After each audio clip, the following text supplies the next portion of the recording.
Salut à tous, on attend un peu que les gens arrivent, on commence dans quelques instants. À tout à l'heure.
and this is mine. So I will start in French and we will switch in English, as I said. So, bonjour à tous, merci d'être là. Bonjour à ceux qui nous regardent sur Internet, soit en direct, soit en replay. On est très heureux aujourd'hui de recevoir Andrew Osler de Expert Sleepers. Et on va passer l'après-midi à explorer un petit peu son catalogue parce que il a plein de modules super intéressants, pardon, mais qui peuvent être un petit peu cryptiques parce qu'ils ont des numéros un peu bizarres, ES3, ES4, ES5, et c'est pas très explicite, donc on va justement expliquer un petit peu tout ce que ça fait. Et en gros, voilà un petit peu le programme de cet après-midi. On va vous expliquer un petit peu. Il va y avoir différentes rubriques. La première rubrique, ça va être justement comment connecter un synthétiseur modulaire, qui est plutôt un instrument des années 60 dans le concept, dans l'architecture, à des ordinateurs, à des cartes son modernes. Donc ça maintenant c'est tout à fait possible, c'est tout à fait facile de le faire, justement grâce à ces modules qui vont faire des interfaces entre les cartes son et les modulaires. Donc ça, on va voir ça, on va étudier toute la gamme ESX. Et puis après, eh bien, on va s'attarder aussi sur le fameux couteau suisse du modulaire, qu'on appelle le Disting. C'est un module assez fantastique, il y a à peu près 76 algorithmes, je crois, dedans, donc on peut s'en servir pour faire vraiment plein de choses. Donc c'est un module qui peut vous sauver la vie et qui voilà, si vous ne l'utilisez pas pour faire quelque chose, c'est que vraiment vous avez un problème, parce qu'avec tous les algorithmes qu'il y a dedans, il remplit vraiment toutes les fonctions, et en plus ça continue de grandir. Andrew continue de rajouter des options dedans, donc on verra ça. On verra également justement un des récents modules qui a été ajouté à la gamme, c'est une carte son USB et à date aussi, mais au format modulaire. Et ça, c'est intéressant si par exemple vous traversez, vous partez sur la route avec votre système modulaire et votre laptop et que vous n'avez pas forcément de carte son, vous n'avez pas envie d'une carte son qui soit externe. Et donc on va s'attarder là-dessus justement, comment avoir une carte son directement dans le modulaire. Et puis on finira aussi sur deux modules super intéressants. Un module qui vous permet de plugger n'importe quel contrôleur USB dedans, ça s'appelle le FH1, et donc vous allez pouvoir exploiter votre Launchpad. Ce contrôleur-là, n'importe quel contrôleur. Justement, non, pas n'importe quel contrôleur, on verra que certains ne fonctionnent pas, mais on en fera la liste tout à l'heure. Et enfin, on parlera du General MIDI, qui est le dernier module sorti et qui va être un module très intéressant. Vous verrez que ça va être plutôt rigolo. Il y a plein de choses à faire avec lui. Et on parlera aussi de USAMO, qui est la petite boîte ici, qui permet de synchroniser tout ça. Ok. Donc maintenant, désolé pour ceux qui ne parlent pas anglais, mais on va switcher en anglais, ça va être plus simple pour tout le monde. Si jamais vous avez des questions, n'hésitez pas à les poser, je vais traduire. Et si vous êtes sur Internet et que vous voulez qu'on traduise quelque chose, n'hésitez pas à nous faire des commentaires. Et si vous nous regardez en replay, vous les ferez en commentaire et j'y répondrai par la suite. Ok, no, in English. So, welcome Andrew. Thanks a lot for being here. So, before we begin, I would like you to introduce to us Expert Sleepers, because your company is quite old in terms of the history of rebirth of Modular. So I would like you to explain how all this started and what was on your mind and how it came today. Okay. Bonjour tout le monde. Je m'appelle Oz. I will speak in English. Fantastic. Thank you for having me here today. Expert Sleepers started, I don't know who I'm talking to. Am I talking to the internet? Am I talking to the room? I'm going to talk to the room. Si vous voulez prendre les chaises et vous mettre par là, ça lui permet Yeah, come around this way. So Expert Sleepers started, I don't know how many years ago now, maybe 6 or so. And it started at almost exactly the same time that my personal interest in using modular synthesis began. I was doing a lot of stuff with other synthesizers, doing a lot of stuff in the box, and decided to get into modular, and decided there was kind of ideas bouncing around about how you could better control modular and analog synthesizers from a computer rather than necessarily using MIDI. And since Expert Sleepers at that time was a plug-in company making VST effects and instruments, I was very well set up to try it myself, writing a VST plug-in to control the modular.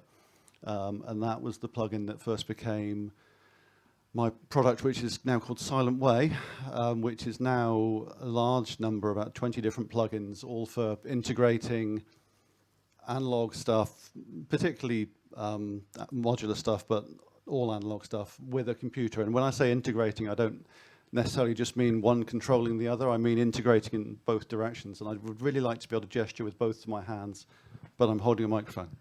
So we will come back to this software later. But you're okay. Right. So yeah, so I basically wrote Silent Way because I wanted to use it for my own music, and it turned out to be a good thing that other people wanted to use as well. That led to me making some hardware to make that software work better, and then the company is now primarily a hardware company, I have to say, but the software still exists, so I'll talk you through that and some of the hardware as we proceed. Where did you say I would start?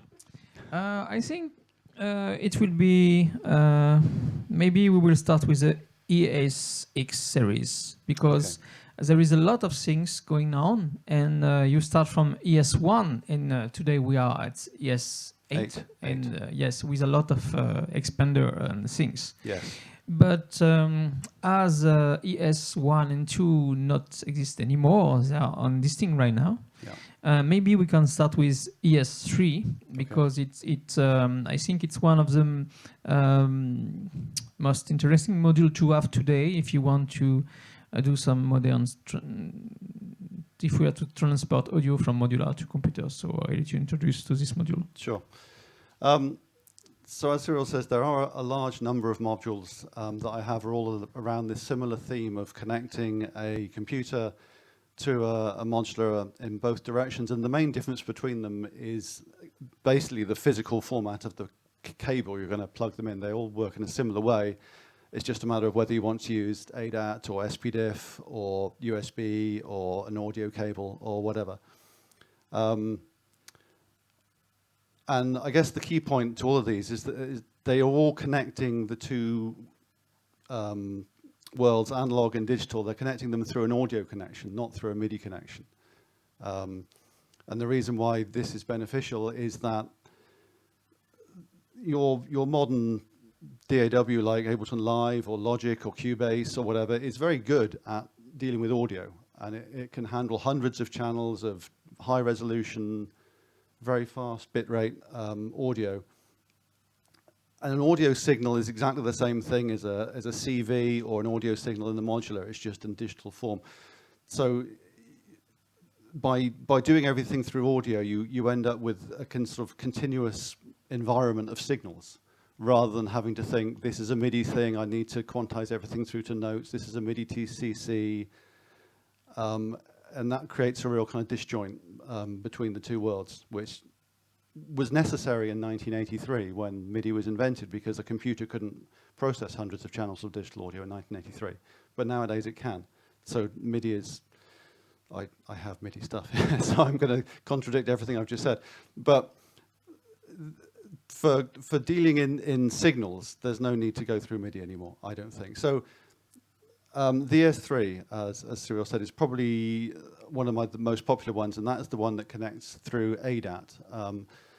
And that means you can take your existing sound card by Motu or by RME or by Focusrite or whatever, and if you've got an ADAT port on the back, which a lot of them do, especially anything with more than, say, 8 channels out, is going to have an ADAT cable on the back.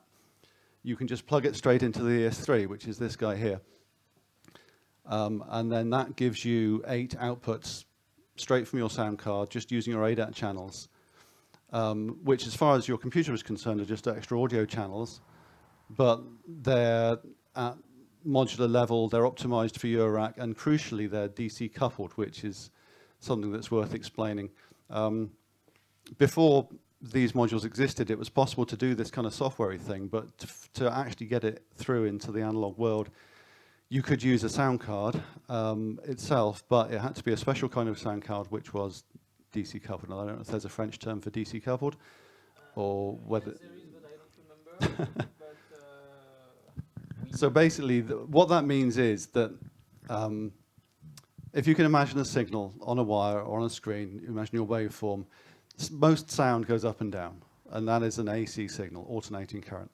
A CV, so anything that in the modular can be sound, or it could also be DC, which basically means it stopped wobbling and it's just a signal at a level. So typically your pitch, say coming from a keyboard, when you press a note, that generates a pitch CV, which is constant. It's not going up and down. And most audio interfaces, most sound cards that are designed for audio will block that signal because they consider it to be an invalid audio signal and it's not useful, so they get rid of it. Now, some sound cards, most notably those made by Motu, don't block that signal. So you can actually take a Motu Ultralight or an 828, plug it straight into a modular synthesizer and start controlling it through Silent Way or any number of other bits of software that exist nowadays. But most sound cards don't work that way, so you have to use something to adapt it. Now, as Cyril mentioned, I started with this product called the ES1, which basically did that through an audio connection. You would take an audio cable from your sound card, plug it into the module, and that would turn it into a CV, which is fine, but it's much more convenient to do it digitally. So I guess my range for that now is the ES3, which is connected through ADAT, the ES40, which connects through SPDIF, so that's 2 channels there, and then I guess what we'll come on to later. Well, I think it's we will get back to the other one, but Yeah. just to be sure everybody understand, because myself I needed time to understand this, so I hope it will be clear for everybody. So this one, the ES3, if you have ever see ADAT cable, do you have ADAT cable? Yeah, I'll get one. Yes. It's cool because you have 8 tracks into one cable of optical, an optical cable. So like this in your studio, you don't have 8 cables that is going everywhere. So with only this, with this little cable, then you plug it there, and then into your sound card. Okay. Thank you. And then you have 8 outputs. So you can send audio from your computer to this output. And the thing that is very interesting is that the sound is already at modular level. So you don't have to boost the signal. It's already as you need for the sound. So you have the best noise signal ratio. So there is no... it's very good sound. Yeah. Okay. And although it is, we keep calling it an audio connection, it's perfect. It's usable. Any one of the outputs can be used as a CV or a gate or any kind of modular signal or audio. So you can use this to bring audio out and stick it through a filter and back in, or you can use it to generate a pitch to control a sequence, or generate a clock to clock a modular sequencer or anything like that. And how many soft does that today? There is Silent Way, your software? Yeah, there's a growing number. So my own software, Silent Way, Reactor by Native Instruments does a lot of this now, especially with the addition of Reactor blocks recently. And Max MSP, of course, has done this sort of thing for a long time. CV Toolkit is another one. I'm sure I'm forgetting Pure something. Data, you can do this with Pure Data too? I've not heard of that even. Okay. Pour envoyer du CV. Ouais. Okay, well, it works. Okay. So yes, you can send audio there, but as we said, you can also send some CV stuff. So if you want, for example, to buy a system, if you don't have a lot of money and you can only buy modules that make sounds, you can do all the automation stuff in your computer. So this is interesting because you can save money like that. And you can also record all your automation stuff into your computer, then send it back there. So, yes, question? I actually have an US8. Okay. But it's really easy to set the inouts when you use Reactor as a standalone. Mm-hmm. But when you use it as a VST on Ableton, I can't figure out to find the different inouts because the reactor don't give me the settings as if I use it in standalone. Okay. Somebody talked to me this on Facebook the other day. Was that you? Probably not, because I'd solved his problem and he was happy. Yeah, that's kind of quite a specific question, but yeah, if you have reactor load as a VST in live, is it you're using? So basically, you have to make extra channels to break out the extra tracks from the plugin, and those are all going to come through in stereo pairs, and then you just have to find your ES8 channel pairs that you want to route them out through. I do have reactor here somewhere. Maybe I'll. Yeah, when we have a break, I'll get it out and we'll do that. Okay. We'll do some work. We are here for that. But it definitely can work. So yeah, that's the. I don't know if you want to mention the ES8 at that point or. Maybe because we have speak about taking sound from the computer or sound card into the modular. Maybe we can speak about the opposite. Yeah. So all of my kind of output modules, if we're treating output as going this way, have a counterpart that is an input which comes this way. So in terms of the ES3, the counterpart is the ES6, which has DC coupled modular level inputs and an ADAT output. So that ADAT cable is going to come back to your sound card and give you audio or CVs or whatever from the modular. Now, of course, you can just take, if you're talking about audio, you can have just, of course, just taken a cable out of anywhere in the modular and plug it into your sound card input to record the audio.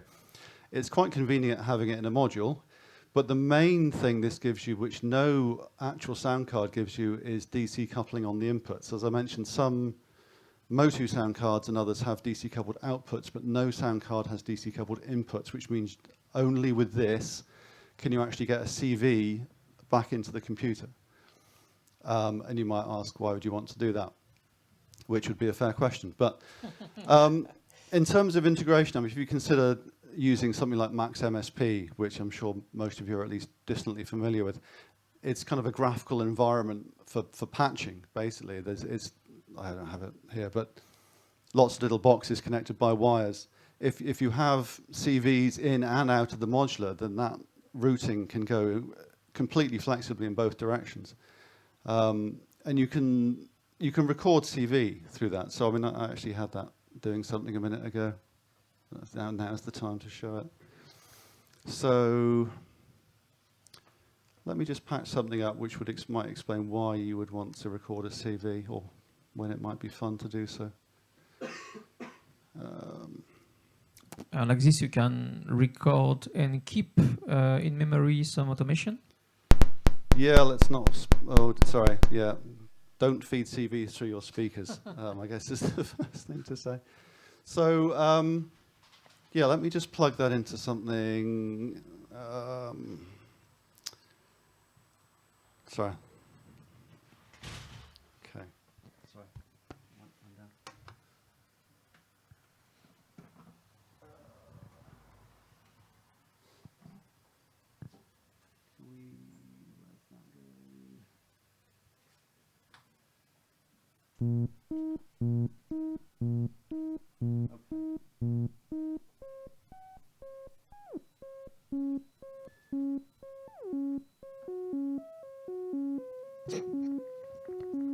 Okay, so what I've got there, I've got a little modular step sequencer here, the Tirana.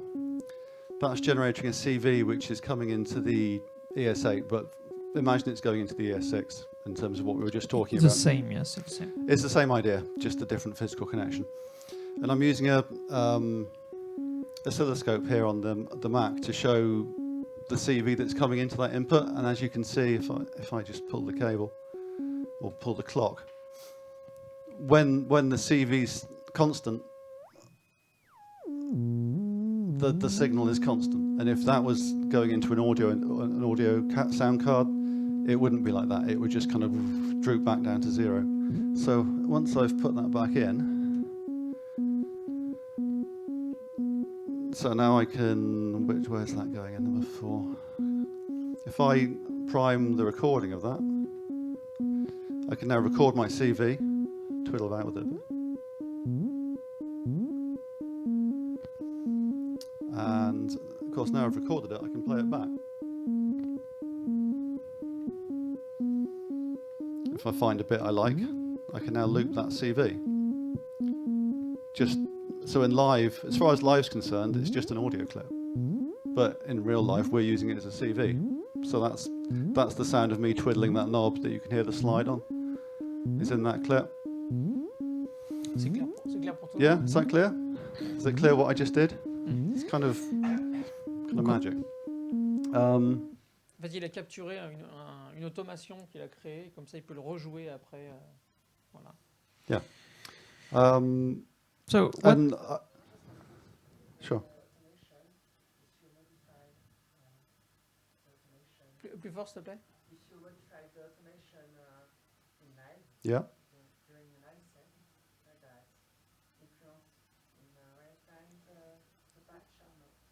Yeah, well, it depends what your if I've recorded a clip of CV.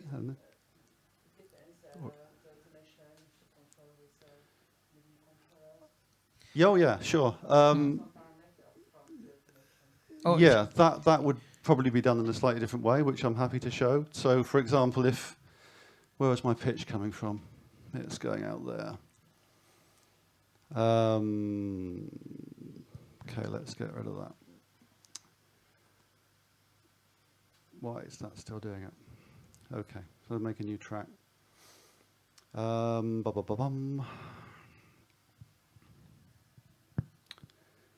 Okay.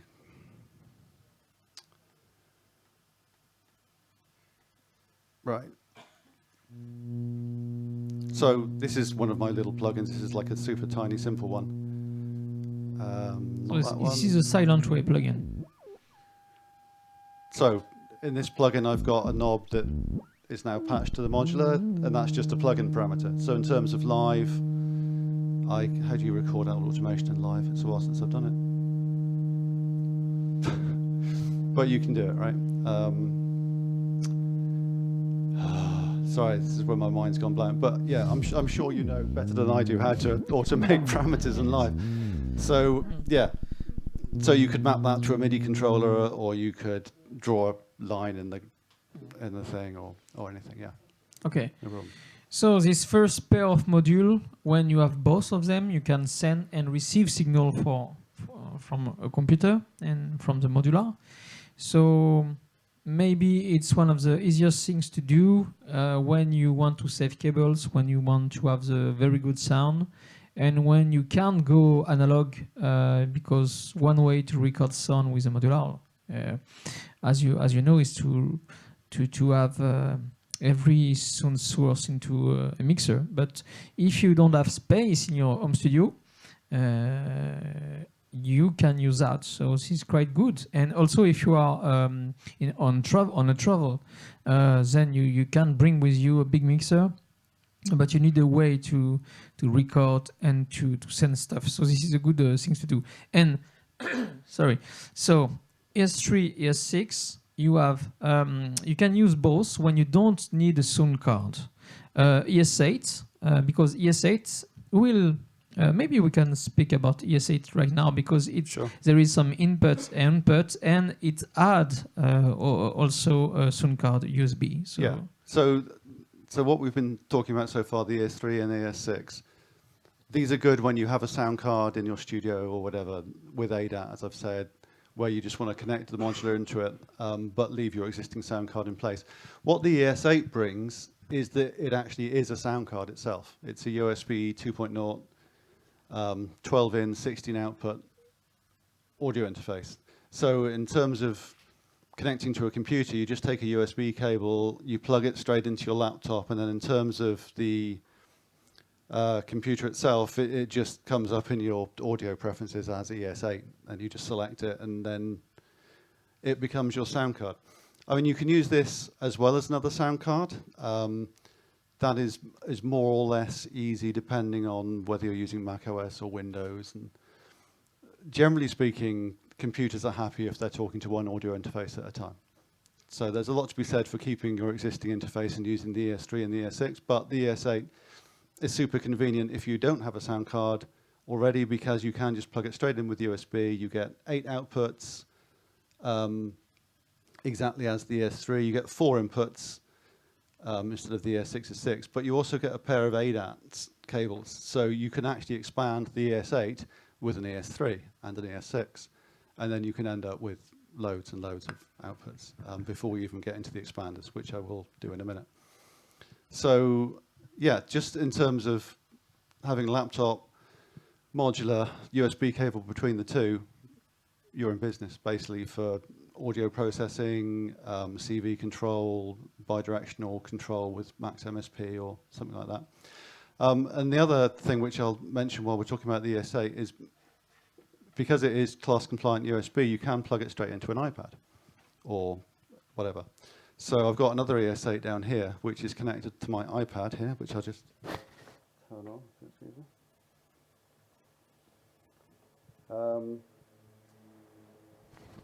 So yeah, what should we do? So one of the CV generation softwares I forgot to mention on iOS and Mac OS is Audulus. This runs on Mac as well.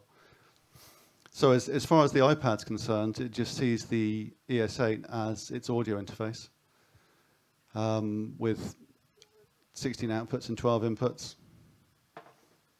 Just load up one of these things. So, for example, this is a little Audulus patch. It's the guy who wrote it. This is an Octature LFO. So it's generating 8 LFOs from the ES8 outputs there. I can't remember how you change the phone. Yes, we can see the... Oh, we can also take this opportunity to talk about these blinking LEDs, because you can understand what is happening with that. Yeah. Absolutely. In fact, I've got so used to talking about things just by looking at the lights, I sometimes forget that people actually like to hear sound as well.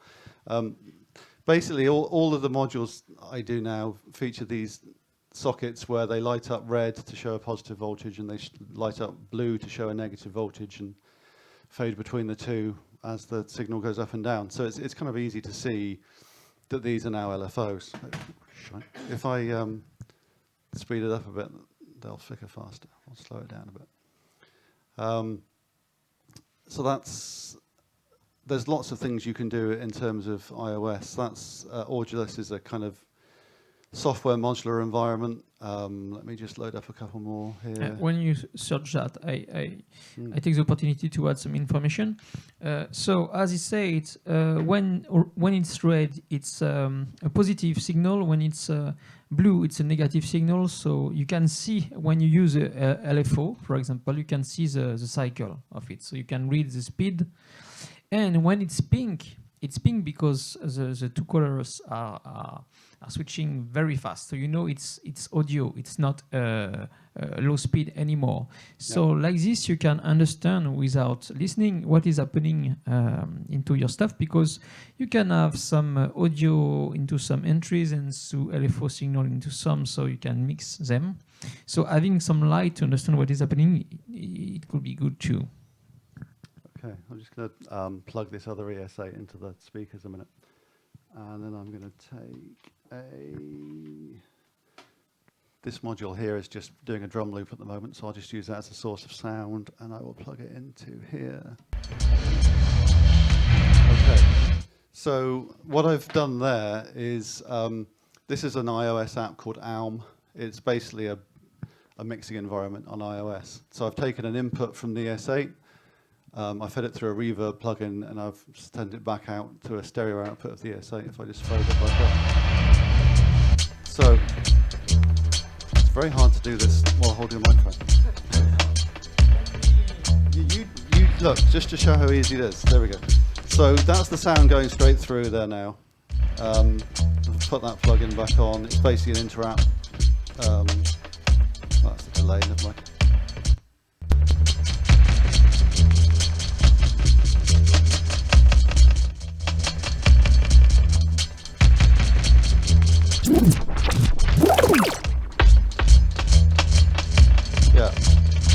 So, you know, it connected to an ES8, an iPad or an iPhone basically becomes a big box of DSP processing power that you can use to as an effects processing thing or to generate CVs. Let me show you another one I have here while it's knocking about. There's more, this is a good one. C'est clair pour tout le monde ce petit passage? En gros, quand vous avez un iPad, vous êtes un peu le roi du monde, hein, ça vous rajoute plein de trucs dans le système. So S'mores is another software modular kind of thing. There's an awful lot going on in this patch. If I just, you got it? If I give it a clock from, I think it goes into that one, as I recall. Let's just knock something else out. Right, that's super loud. Let's turn that down a bit. Okay, so what's happening here is the clock from this LFO in the modular is clocking the software, which has got some drum sequencing stuff, and that's generating the synthesized audio, which is coming back out of the ES8. So, yeah, it's another example of how these two things kind of marry up, taking a modular clock and synthesizing some drums and sending that back out to the modular. It's quite handy. So yeah, that's with iOS, or with macOS, or Windows. It's Windows drivers for this as well, and it works with Linux. Okay. I'm told. Just by curiosity, but I think I know the answer. You can do that on Android now because the Sound Engine on Android is not very powerful. Yes, Android. I've not heard of anybody getting it to work. No, I yeah, don't think so, it doesn't work. Yeah, it's a shame. Google, if you hear us, you need to work on that. Yeah. Yeah. But yeah, it works very nicely with iOS. So yeah, that's the ES8. Is it worth getting onto the expanders now, or should we talk about the software a bit more? We have seen classic audio, we have seen ADAT, we have seen USB. Maybe we can speak about the ES4 because it's SPDIF. Yes. And this is maybe another thing you can have on your Sound card. If you don't have ADAT, maybe you have SPDIF. So there is also some modules that can work with that. Yeah. So this is going to take us onto the expanders necessarily. The ES40, as Cyril says, is the kind of SPDIF cousin of the ES3. You'll notice that apart from the SPDIF connections, it has no other connections on it whatsoever. Oh, okay. Some question first. Okay. Oh, sure. Moi, je m'en sers justement un peu comme lui là, en processeur d'effet en fait à partir de l'iPad. Modulus et Zenmorse là, c'est un peu des usines à gaz justement pour ajouter du CV là-dedans. Est-ce que éventuellement il a pour volonté de développer Silentway en app pour qu'on s'en Oh. Did you understand the question? No. Okay. Pardon. No problem, I'm there. Are you thinking about developing Silentway to an app for iPad or something like that? No. I made an app once. I did not enjoy it. I won't be making any apps. If anybody else wants to make an app, I will happily assist, but I personally will not be making any apps, no. There are a lot of these things about, especially with Audulus and S'mores. These are very good products made by small companies, a bit like myself, I suppose, who will be very responsive to user requests. So if there's something that you want to do with CV processing on iOS, go and ask Audulus or S'mores if you can do it in their product, because you probably can do it already, to be honest. Yeah? But the workflow is a little bit difficult. With Audulus, yes. Yes, but developing an app is very complicated things, and Az is only one to work on this. When you need, because as soon as Google update is OS, you need to update your software, and it takes forever, and it's very complicated. And you can't really develop an app if you don't have time to follow this app. So it's and it costs money too. So you need to. So yeah, it's a bit complicated. But if you want to develop this app, it can work with you. Maybe not you, but something else on the internet. If you listen to us, it could work. Yeah. So ES4. ES40, yes. So yeah, ES40. Apart from the SPDIF connections, it has no actual CV connections, and that's because it is designed to work with these other modules that I do, which are the expansion modules, which how to get into this slowly, basically. There's This is the master module. You need to Yeah. have that as a start. Then you need to add expander for what you want to do, because Yeah. this is only the starting point. But maybe you don't want to do everything. Maybe you want to do one thing. Yeah. So I've counted. There is 1, 2, 3, 4, 5. No. Well, there's two. There's in terms of the S40, there's two that you would consider beginning with. That would be the ESX8CV and ESX8GT, which are either 8CV outputs or 8 gate outputs. Now, the reason these things are different and the reason they exist, I guess, is worth some explanation. Whereas with the ES3, because it's an ADAT connection, and an ADAT connection is 8 audio channels, that seems like enough to be doing something useful with. SPDIF is stereo, which isn't really enough to do anything useful with, I would say. So the idea with the expansion modules, which applies to when they're expanding the ES40 or the ES3 actually, is that rather than saying I have 2 channels, it says I have 48 bits of digital audio. But that doesn't necessarily break down into 2 24-bit channels.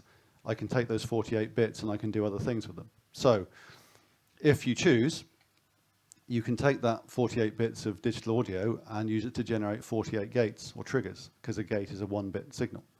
So then that is what the HET does. It basically takes 1 bit of the digital audio and uses it to generate an on or an off signal, which is great for gates or clocks or triggers or anything like that. It's a very efficient use of the digital audio bandwidth coming through the system. The 8CV generates CVs by taking a bunch of bits over a number of samples and generating CVs from them. I don't want to get too technical on that one, but basically you have this flexibility with the ES40 to add 5 of these expanders, the ES5 off to the ES3, 6 of these expanders, depending on whether you want lots of CV outs or lots of gate outs, or both. And there's another expander, which I don't have in the case here, which is a MIDI output expander, which basically takes 8 of these signals and gives you 8 5-pinned-in MIDI ports, which maybe we'll talk more about MIDI later when we come on to this guy. It's kind of not core modular functionality, I guess. I mean, maybe this is worth explaining more clearly with a quick demo of the ES5. So the ES5 is kind of like these guys, but it hooks off the ES3. So this takes the same principle. It takes 2 of the audio channels. In this case, it's the last 2, 7 and 8. And it breaks that 2 24-bit channels down into 48 1-bit channels, and then puts them back together. So this ES5 here is connected to the ES3. It also works with ES8. You see, I'm confused. Yeah, that's why we made this today. Yeah. You need So to this explain. ES5, I'm going to try and get this right. This ES5 is connected to the ES8. The ES5 works with the ES8 or the ES3. It takes 2 of the channels and breaks them apart into 1-bit signals. So I actually got a demo of this very quickly prepared before we started. So you can't use ES5 by itself. You need to have the ES3 or It is an ES8. expansion. So what I have here is no, it's there now. Sorry. So in live, I've made a drum rack actually, but that's just as a convenient way of getting a nice MIDI view. So this is just a MIDI clip in live. It's got some drum notes on it, and I'm taking this into the ES5 controller because the expanders use the audio connection in a very non-standard way. You have to use some plugins or Max MSP externals actually, but let's talk about the plugins as a way to interface to them. So I provide this as part of Silent Way. So what this plugin is doing is it's taking that MIDI clip and it's generating signals for the ES5 from it. Oh, sure. What am I saying? I've turned on the wrong thing. There we go. Okay. So what you can ideally see is that these 2 outputs of the ES5 are being triggered from this MIDI clip. So this is a very nice way to, say, sequence up a load of modular drums. If you use, say, an ES8 or an S3 to connect to the drum modules, you're going to very rapidly run out of inputs, because a lot of, especially if you're into things like the tip-top drum modules, which have a trigger and an accent per module, you only need 4 of those, and you've already run out of outputs on an ES3 or an ES8. Whereas with the ES5, you can end up with loads of these trigger outputs and connect them up to the software. If I just turn that to a trigger instead of a gate, there we go.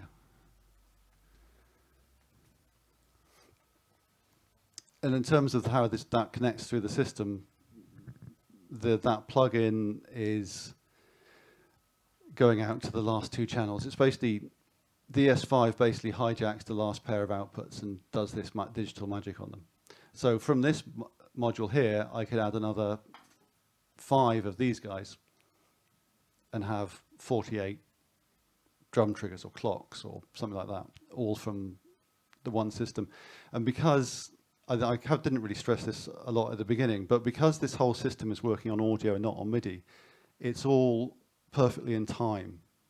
It's all sample accurate by definition, because it is audio. It's not something that's trying to work alongside the audio like the MIDI is. It is actually audio. So if you can imagine trying to trigger a drum machine over MIDI, MIDI being a serial protocol, each note on message takes, what, a few milliseconds? Is it 5 milliseconds? I forget. I really should know this.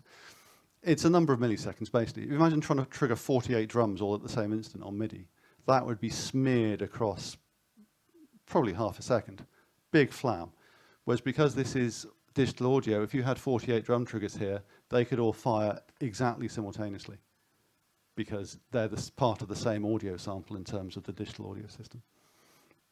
So it means that the timing is very accurate, the simultaneity is excellent, and you don't have any of this kind of jittering about you get from MIDI, which you can actually see. I mean, it's not a small thing. If you stick an oscilloscope or even just record something that's been triggered by MIDI and look at it, how it lines up in your grid, the notes are all over the place often. Whereas if something's triggered through audio, especially if it's an analog thing itself, so like if you trigger an analog envelope generator, there's no kind of processing latency in that. It's always going to happen exactly when you ask it to. Then everything is perfectly on the grid.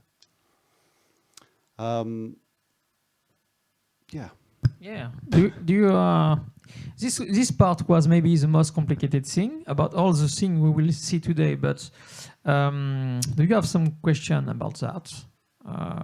Then the fact is, you can, if you want to have a very complex MIDI sequence to trigger your drums modules, then you can use that to have a very tight timing, and you are sure that there is no latency and no jitter too. So this is a way to do. And well, yeah. So is it worth doing the old silent wave favorite of the oscillator calibration at this point, just to show how? Yeah. This is kind of one of the original and core parts of silent wave. Actually, let's do some more easy things before we start that even. I've already showed you a plugin which basically lets you wiggle a knob and control the CV, right? Which is relatively interesting, but not the be-all and end-all. Where did that go? That'll be that one. So other things that you might like to do, which happen to be part of my software, but exist in other situations as well. LFOs are a good one. So again, let's put the mic down.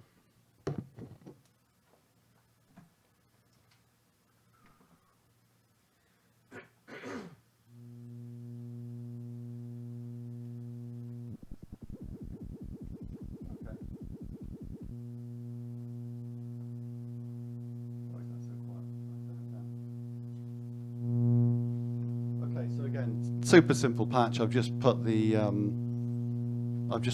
CV on an LFO, on a VCO pitch input. So this is an LFO from software. Goes up and down like an LFO would. Very programmable wave shapes. Now that you you might think, well, why is that a big deal? I've got an LFO in my modular. The thing in software, if you want another LFO, you can just add another plugin. In hardware, you've just spent another €100, right? So in terms of using basic stuff, especially if you're getting started and you don't have a lot of modules, it's nice to do a lot of things in software because it's free. And things like LFOs, are particularly handy in software because, of course, they're very easy to tempo lock. So if you've got if you're sequencing stuff, which you probably are if you're using a computer, let's face it, it's very easy to get a tempo synced LFO just by pressing the button in here.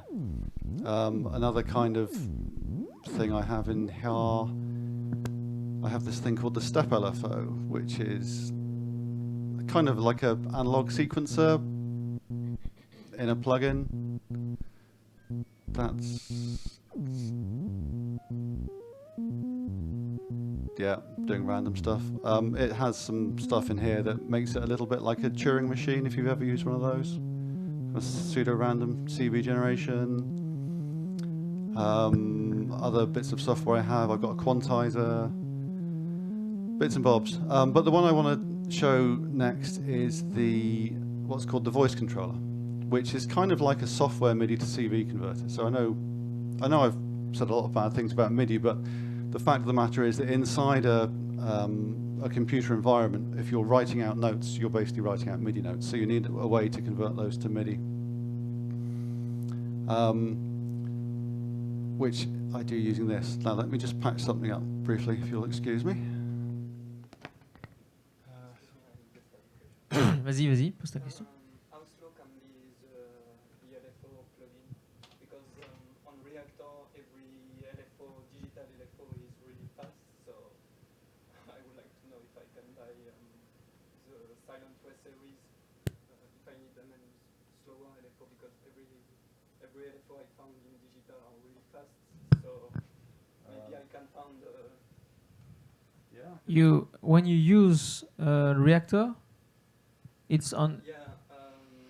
So therefore, you using you find LFO we can find in Reactor are too fast. are too fast. Even with the slowest speed, they are too fast. Oh, So I would like to know how slow can it be? Can be.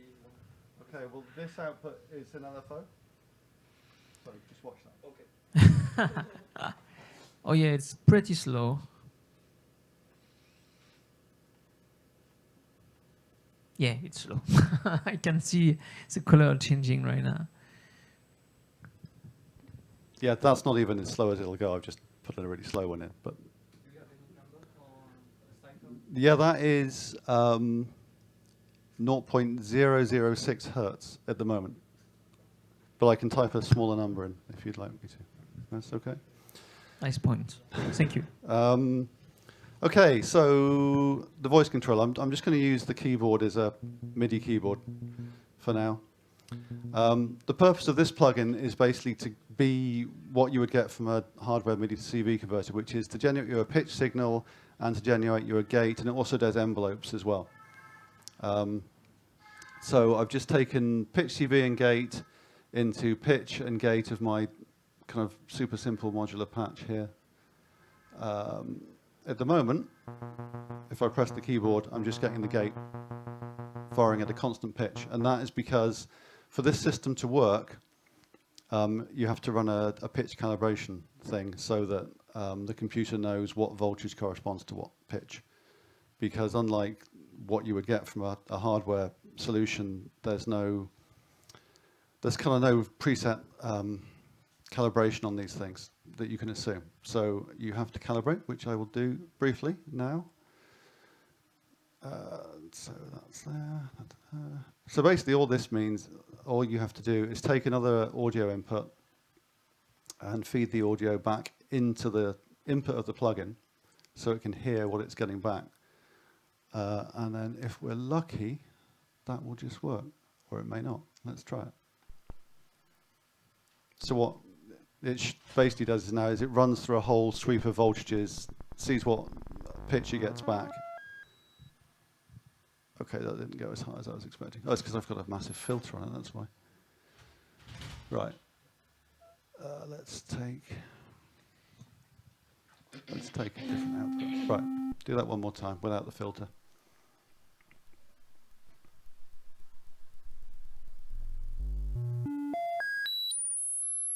There we go. That's a happy sound. That's the sound of a successful calibration. So now the software knows what pitch what CV it's got to send out to get the pitch it wants back, and now you can play tune. So basically, all of Western music can now be recreated because we have the 12-note scale. Yeah, so it kind of sounds trivial, but now the joy of doing that, as well as the calibration step in software, is that this accounts for any weird tuning defects in the module. Or people have used this with old things like the VCS3 or really old synths like that are notorious for being appallingly out of tune.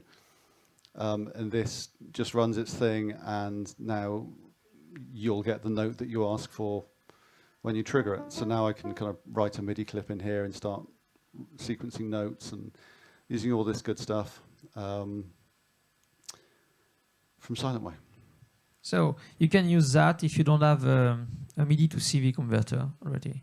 Yeah, and I would say this is, again, better than the MIDI to CV converter because it doesn't have any of the timing problems associated with MIDI. And it gives you all this extra stuff for free, like envelope generators and all the ways to manipulate the CVs in software. Okay. Then we are nearly finished for this series. Maybe the ES7, because we spoke about the SPDIF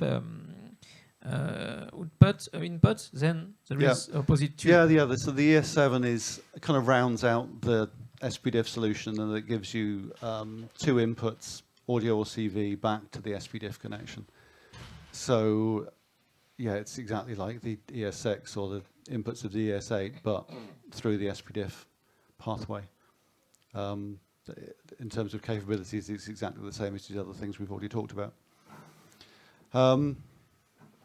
Yeah, so I guess that's the full range. So you've got ES8 connects directly through USB, 2.0 digital audio.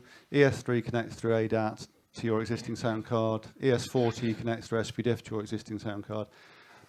And I guess it's worth mentioning the other option, which is what the modules called the ES1 and ES2 used to provide, which is this kind of functionality, but just by taking an audio connection from your sound card. So if you've got a sound card with no digital connectivity whatsoever, you can still achieve this sort of thing with some clever software and modular processing. Used to be dedicated modules, now they're just emulations of those modules are part of the disting, which we're going to come on to later on. So if you don't have digital connectivity, it is possible to take an audio signal, send a CV through the system and get a CV out and do all this kind of stuff, but with the disting now. But that's kind of a little bit tedious to demo at this point, but it's there as an option. Okay. So, as we have finished with the first line of module, don't worry, this was maybe the most boring part. It's very useful, but yes, it's technical, so it could be boring because when you have a studio, it's not always fun. You need to make some connection, you need to, and yes. So, but you have seen, when you have that in your setup, you can forget it because it will work, and this is what we want at the end. So, this was the S8 series. Maybe we can do a first break, and then we will go, because we have kept the fun parts for the end, so we will go maybe in 10 minutes, or yes, in 10 minutes we are coming back. Thank you. Thank you.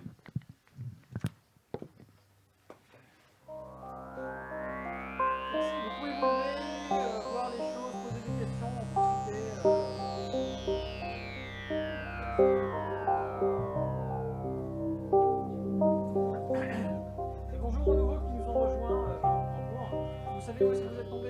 Oui. Ah, ok, ça marche. Yeah, let me get out of the way. L'extension pour le virus.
Sorry.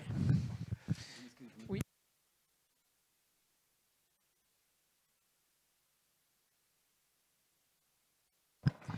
Okay. Well, we are back, and so we spend a lot of time trying to explain the input, output, all the connectivity. Now we will speak about a wonderful module that a lot of people know today because its name is Disting, and the Disting is like Swiss knife of the modular market because it's a module that make a lot of things. There is 79 algorithm right now, right? Sorry, there is no sound. Okay, try. Hello? Yeah, it was there. Okay. Yeah. So it's on your website. 79. It's a large number. I think the website's slightly out of date, but yeah. The disting is, I've got 7 of them here. It's this one with the little screen at the top and the knobs. The disting had the honor of being the first of my modules ever to have a knob, I think, which was quite exciting at the time. Lots of modules have knobs, but the disting has too. Yeah, what did you want to say? Anything else by way of introduction? Yes, because there is a big list of things. I've printed all the function. I will show that to the camera. I have a PDF here somewhere. Yes, you can go to the Expert Slippers website to see all the functionality, and you have also another page, plenty of functions. So maybe you can explain, because I have the question for me. What is 4-quadrant multiplier with integer multiply divide? Oh, straight into the most boring function of the whole module. Like this, it's done. Okay, well let's do some history here. This is the Disting Mark IV. This is the 4th iteration of the Disting. The first one, a number of years back, had 16 functions, and you would just choose them by twiddling a knob, and it would choose one of 16 things. So things like the 4-quadrant multiplier are part of that original feature set. It was designed to do some fairly simple but useful things and change what it did at the turn of a knob. So a lot of the things it did originally were these kind of simple mathematical CV processing kind of functions. But it also had some fun things in there from the beginning, like VCOs and LFOs and an audio echo effect, which a lot of people use the Disting still just for that one effect.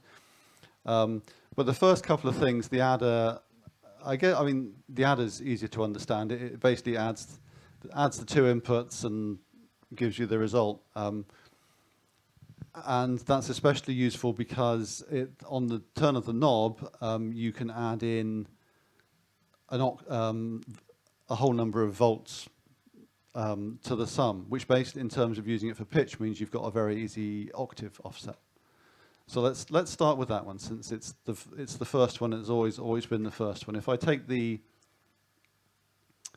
I've got this little patch I have over here is my absolutely bog standard dirt for VCO envelope generator VCA patch, just because everybody can understand that. And if I just turn that up, so even without any input to the Disting, just by changing the integer offset, I can add and subtract whole numbers of voltages, which, because the oscillator responds 1 volt per octave, gives me octaves. So if I take the output of this module here, which is another Disting, which is currently playing at being an LFO, put that in. So now the adder is taking that signal and then adding to that. Maybe if that was actually slightly... Okay, so you can do some precise divide and multiply of a signal. So there's an LFO with the octaves added. So that's the adder. The multiplier is again, it's exactly the mathematical operation of multiplication. In terms of what that does that's useful in a modular, a VCA is basically a multiplier, right? You'll have your one signal, and then you take your envelope, say, which goes from 0 to 1, and it multiplies the two together to give you your signal that varies according to the envelope. What the 4-quadrant bit of the multiplier means is that in the case of an envelope, in the case of a VCA, say, if your CV goes negative, it's treated as if it was still 0. Whereas with the 4-quadrant multiplier, if it goes negative, it starts inverting the signal. So it goes from full signal down to 0, down to inverted signal. So that's what the multiplier means. So again, it's a VCA that goes negative, or in terms of audio signals, that's exactly the function of a ring modulator. So let's just hear that. So this is the multiplier mode. Let's get 2 oscillators up. Say this one. Okay, so one-handed patching. Oscillator. What did he lead there? Another oscillator.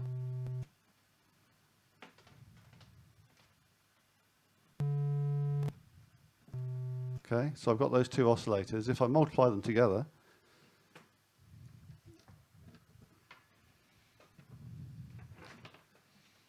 This is ring modulation. this will be ring modulation. Direct voice.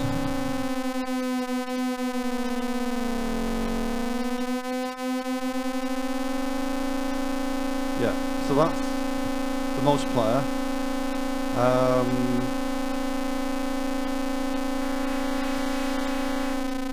And the Z turn on this one is sorry, I can't be able to talk over that. It's a constant multiplication. It's a scale factor basically, so you can turn things up or down. So it's a useful utility. Not quite sure why we picked on that one, but it does make some amusing noises.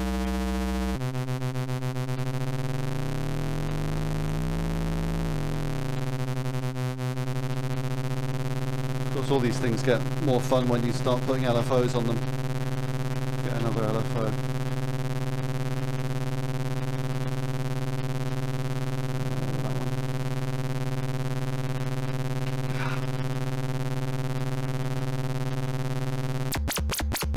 Yes.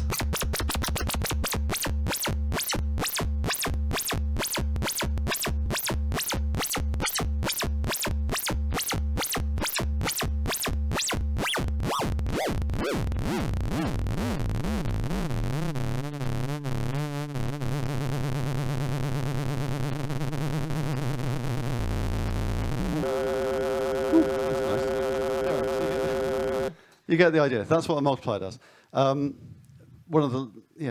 It's a basic function. So in terms of what the disting offers, you've always got 3 inputs, 2 outputs, a knob, and an encoder, right? So that's kind of what you're always working within. So in terms of CV processing things, these are going to be your CV inputs.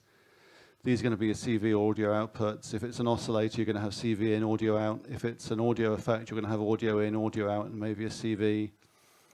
All of the effects can have parameters that you dial in from the knob as well. So basically, within those constrictions, that's what you've got. And then the big list of things that looks like this is what you can do. So there's, like I say, there's basic CV stuff, adder, multiplier, comparator, wave shaper, and then you've got kind of more I've already selected some modes. So there is a vocoder, always fun to play vocoder. with. Yes. Yeah, yeah. 12 Can I bumps. just run through my list and then we'll sure, come to your- sorry. So yeah, so this is kind of the original 16. So quantizer, that's another popular one. So lots of people have quantizers or feel the need for quantizers. You take any voltage in the system and it spits out a thing that you can use a pitch as a pitch CV quantized to a semitone or as to part of a scale.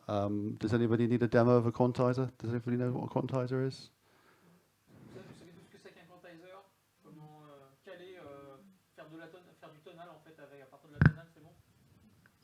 Okay, so that's there. I mentioned it's got LFOs and VCOs, which are kind of useful.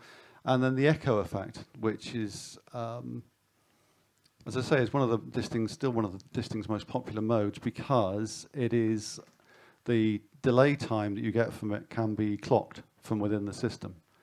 I'll just demo that one quickly because it's a particular favorite of mine. So that is mode B5. No, it's not. It's B4.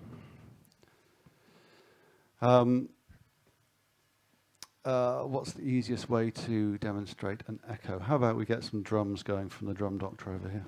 Just put the mic down for a minute.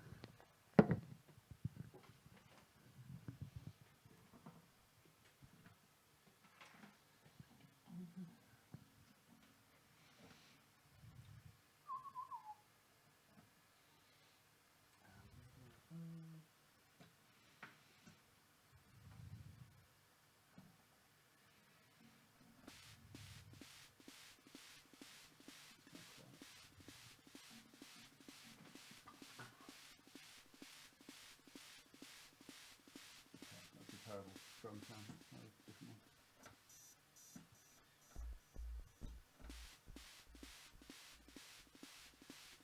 Quietest drum.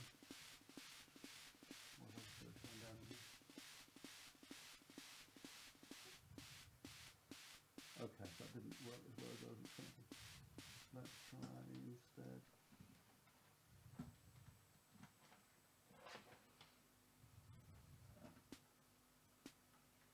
Okay, at least we've got a drum now. Why it's so quiet? Bear with me. Let's give it an accent as well. It's okay.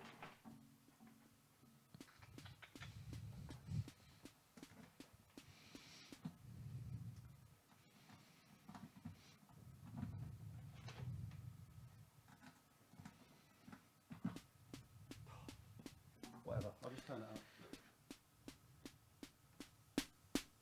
Okay, so that's just the drum being triggered over here. It's going through the listing here. Which if I turn up the feedback, gives you a delay. Now, as I said, the delay time can be clocked. So if I take the same thing that's clocking the drum,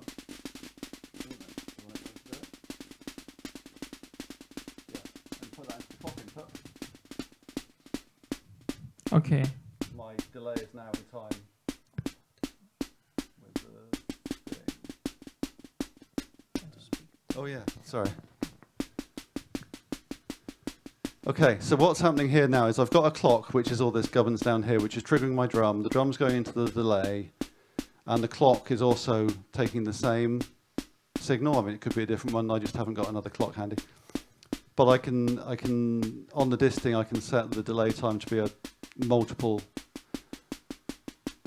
fractional multiple or a division.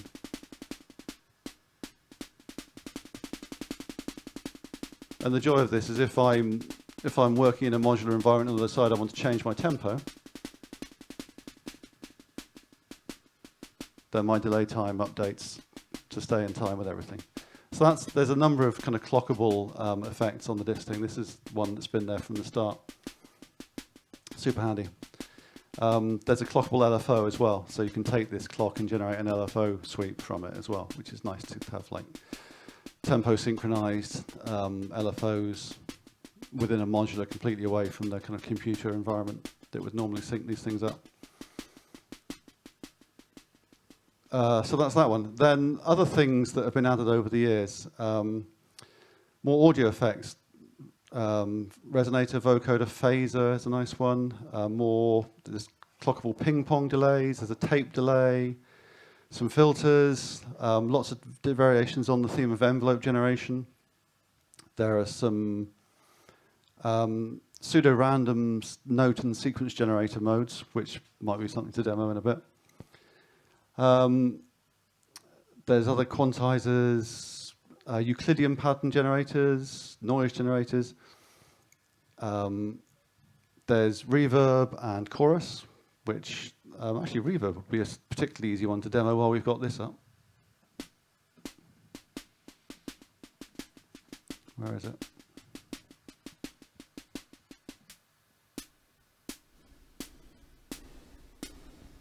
Let's get some stereo.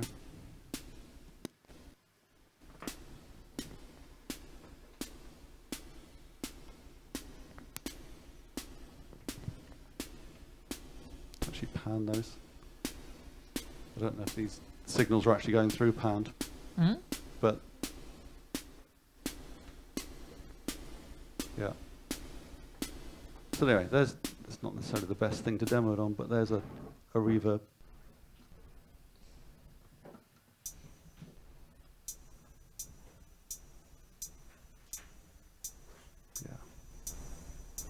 Yeah. Sorry. I'll construct something later using a slightly louder source, which will actually better hear. But yeah.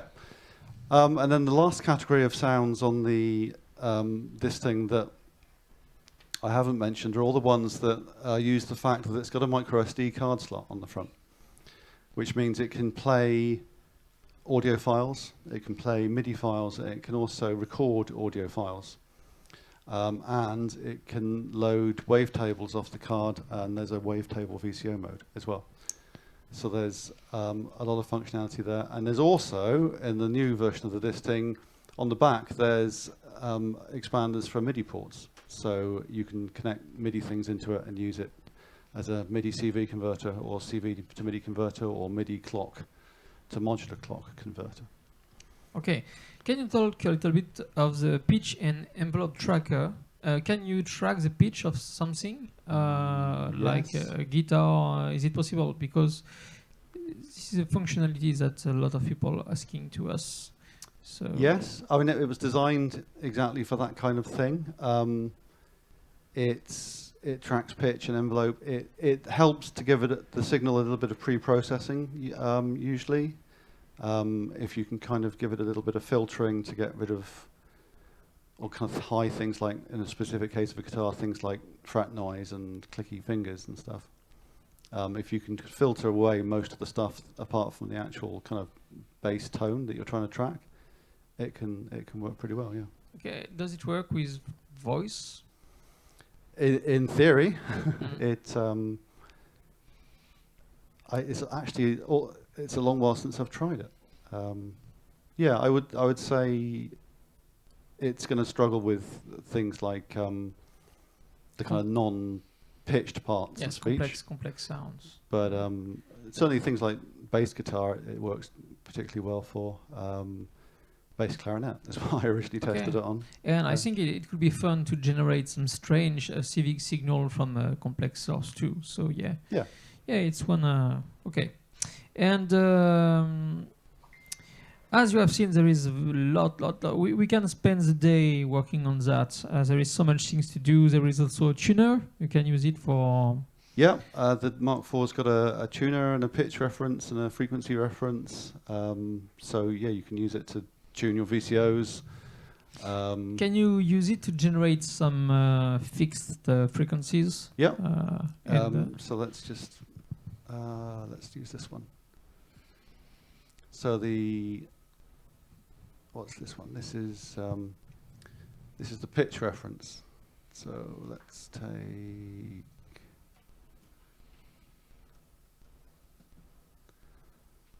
I think. Why can't I hear anything anymore? It looks like it's doing something. Oh, okay. So your right channel isn't doing anything. If I turn that all the way right, I'm not getting anything. We have a problem on the right channel? Oh. No, it's not. Non, c'est...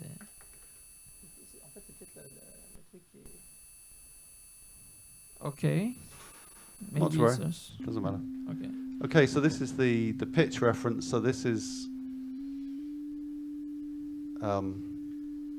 it just sits there and generates a pitch, which is kind of unexciting but occasionally useful. No, it's very interesting to calibrate something. Yeah. It's sometimes it's kind of tools you need to use. Yeah. And I remember, for example, if you take the mutable things, if you want to calibrate them, you need to send them a very precise pitch from, for example, 1 volt or something like that. Yeah. Can you do that too? Okay. Yeah. So I mean, this will do exactly that. You just dial in the note and octave that you want. So. Okay, and as we are here, can you show how you navigate between all those banks and algorithm? Okay. So there's a very simple menu system basically, which is all on the top encoder. So you push it in to enter the menu, and then it's showing you, it always kind of scrolls across what it's trying to show you. So that says algorithm now. If I press that again, I'm going to go into algorithm selection mode, and I just turn it until I've got the algorithm I want. It'll scroll across the name of the algorithm. If I stop turning it, clockable, LFO, no, clockable delay. So there we go. Now it's in clockable delay mode. There's really not much else that you'll want to do in the menu system. There's a, oh, sorry, I forgot. I just added this the other day. There's presets now, so you can save and recall presets, which is to say your choice of algorithm and your choice of the parameters of the algorithm. There's a small number of settings, like the brightness of the display and what MIDI channel it's going to listen to, and there's a calibration function which you should never have to use really. So basically to get to where you want to go in terms of changing function, it's just 2 taps and then you're turning into where you want to go. Dual AR with. Okay, nice. And how does the audio recorder works? How does the audio recorder work? If you want to use it at the end of your sound... Yeah, so that audio recorder is J5. I've only got a card in one of these distings, so it'll have to be this one down here just now. So yeah, it's a really simple function in terms of how you use it. You just put audio into the inputs, and that audio is echoed out of the outputs. And then when you want to start recording to the card, you just turn. You see that's kind of a square for stop, and you turn that, and now it's recording. Okay, only mono? No, stereo. Stereo. Perfect. Stereo. I forget what sample rate it's recording at actually. I'll look in the manual. 46.875 kilohertz. So normally the disting runs at 75 kilohertz. Audio recording runs a little bit slower, but it's still above 44.1. So yeah, that's basically just recording a WAV continuously to the card. No particular size limit other than the size of the card. And when you want to stop, you just put that back to stop. And now there's a WAV file sat on the SD card that you can copy across to your computer and put on SoundCloud as the recording of your gig or whatever. Okay, cool. And also there is a MIDI file playback mode. And what kind of... I'm not sure I actually have any MIDI files on this card, but we'll have a look. What kind of audio engine do you run when you do that? What? Sorry, what? Because when you it play MIDI like MIDI notes like musically. Yeah, so what it's doing is it's going to take a MIDI file and it's going to play that back as CV and gate, basically. So you can draw in some notes in a pattern, say in Live or whatever, export that as a MIDI file, and then put that on the disting, and it will sit there and play that MIDI file in a loop, taking its tempo from a clock signal that you give it. So it's a kind of nice way to get a canned selection of riffs or melodies or bass lines or whatever that the disting can then trigger other modules to play, clocked from whatever you're using to clock this whole system. Where is that? That's J1. Let's see if I've got any files on the card. I'm not sure I do. Oh, I do. Who would have thought? Okay. It's all right. Well, let's give it a clock and then we can actually hear it do something then. Where's my clock? Oh, you need a clock, but you have also a free running mode. I have a free running one, yes. but I think clock is probably more fun because that everybody Yes. wants everything to be clocked, right?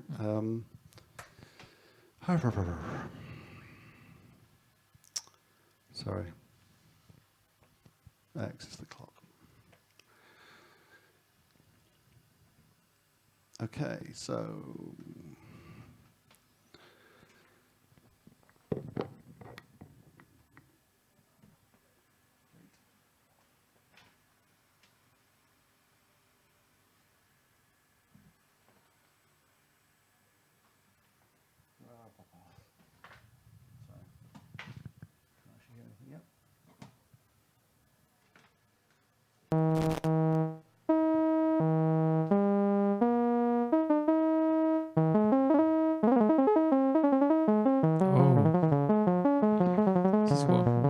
Bach two-part invention number something or other. So yeah, so that's a MIDI file a MIDI file on the card clocked from here that's triggering my LFO, triggering my VCO and envelope generator.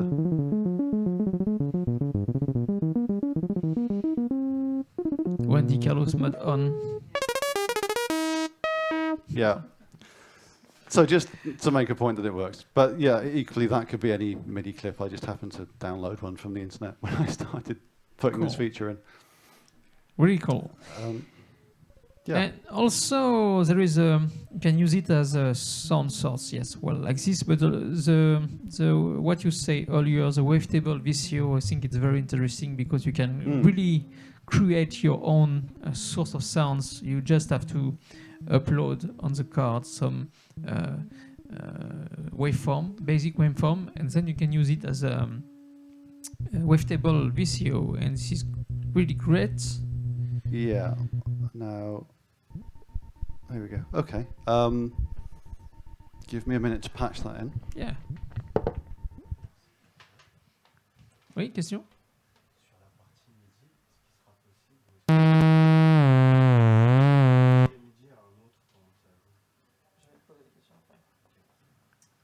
Before, the question was, when you use MIDI files, can you switch from one MIDI file from another one? Yes. CV, yes. Yeah. This is fat, yes. It can be really fun. Yeah. Okay, so yeah, so that's one of the wavetables I have there. So it's a VCO. You give it a pitch from somewhere else. Let me just turn that down a little bit.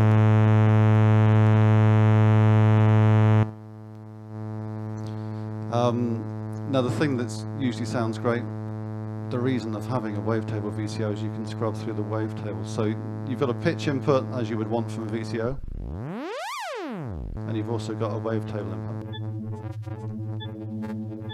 So these are just some wavetables I've grabbed off the internet somewhere, but you can hear it just LFOing through the different sounds there. Load of different wavetable.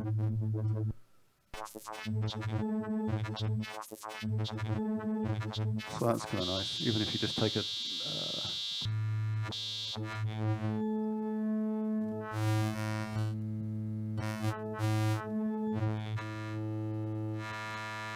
Yeah, so it's a lovely way to get nice animated sounds that aren't necessarily going to come from a filter being changed, as so many changing sounds do.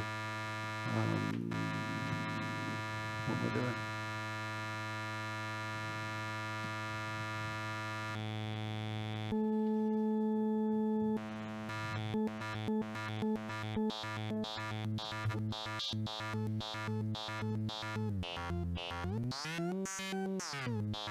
And so on. So yeah, you can have a lot of fun with that. Yeah. Do you have some question? Yes? Comment on gère du coup la navigation sur la carte SD et comment du coup on doit organiser la carte SD? Est-ce qu'on peut faire des dossiers sous-dossiers ou on doit tout jeter en vrac comme Okay. ça? How do you organize files on the SD card? Do you need to do some folder stuff, or you just have to? Yeah, basically. So with the wavetable specifically, you make a folder for each wavetable, and you put all the different waveform sounds within that folder, and then in the root of the card, there's a little text file, and you just have a list of all the wavetables that you want to use in the order that you want them to be on the knob. So there's actually, this is in the manual. Let me just bring it up. There's a picture. Yeah, I don't know how well you can see that, but basically on the card you just have each of these wavetables I've got is just a folder with all the waveforms in it, and at the very top level there's a text file that just has a list of all the wavetables. So it's nothing complicated at all. Pour ceux qui peuvent pas voir l'écran, évidemment, c'est sur le site internet, dans le mode d'emploi. Okay. Vous avez d'autres questions sur ce module? On pourrait vraiment y passer l'après-midi. Je vous invite à aller sur le site d'Expert Clippers pour voir le mode d'emploi et pour voir toutes les fonctions. C'est voilà, c'est sidérant. C'est toujours mieux d'avoir un distinct dans son système qu'avoir un trou de temps de HP, tellement ça peut rendre le service. Il y aura toujours un moyen de faire quelque chose avec. We'll drop it in audio playback algorithm, which is the one thing we haven't done. I have a question. What is the function where it is not compatible with the last version with the MKF? Okay. Okay. The question was what new functions are not compatible with the previous version of the listing? Okay, so Memory one, specifically what is not in the Mark III. So the pitch reference, frequency reference, and tune aren't in the Mark III. The preset load and save isn't in the Mark III, and anything to do with MIDI isn't in the Mark III because the MIDI doesn't have the MIDI ports. So the MIDI to CV, CV to MIDI, and MIDI clocking. But mostly it's exactly the same. There's a couple of the audio playback algorithms don't have as many parameters as they do on the Mark IV, but fundamentally they're the same. Yeah, that's basically it. The MIDI's, I'm getting quite the sort of MIDI was a bit of an afterthought. I thought I'd put it on there just to see what became of it, but that's getting more and more fleshed out on the Mark IV in terms of things you can use MIDI for. In the last release, I guess it's worth saying that these modules have never ever been static. It's from the moment I put the SD card on for being able to update the firmware, there's been a continual stream of firmware updates for them. In the last update, you can now select patches or recall presets over MIDI, and you can change all the preset parameters over MIDI. Which is kind of fun. And we've not talked about the select bus either, but we'll come to that. Well, what I just plugged in here is one of the audio playback algorithms. This is one where the speed of the audio is on a CV. What did I have doing? Oui, bien sûr, tu peux mettre un LFO pour changer la vitesse du playback, bien sûr. Ah oui, sinon ça serait pas drôle.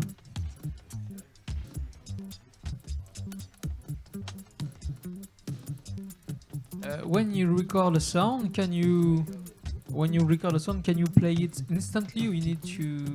You would have to switch to one of the playback modes.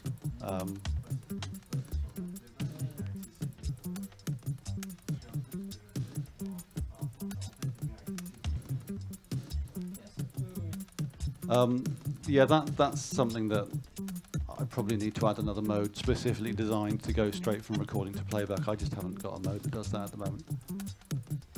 We choose to go to the moon and this decade and do the other things, not because they are. What's the maximum size for audio files? Size of the card, 32 gigabytes, basically. It's quite long. Yeah, and in terms of audio playback, there's a number of different modes that work in different ways. There's basically combinations of whether you want to choose the sample by CV or choose the speed of the sample by CV or the offset within the file over CV, and then the things that aren't CV are parameters on the knob.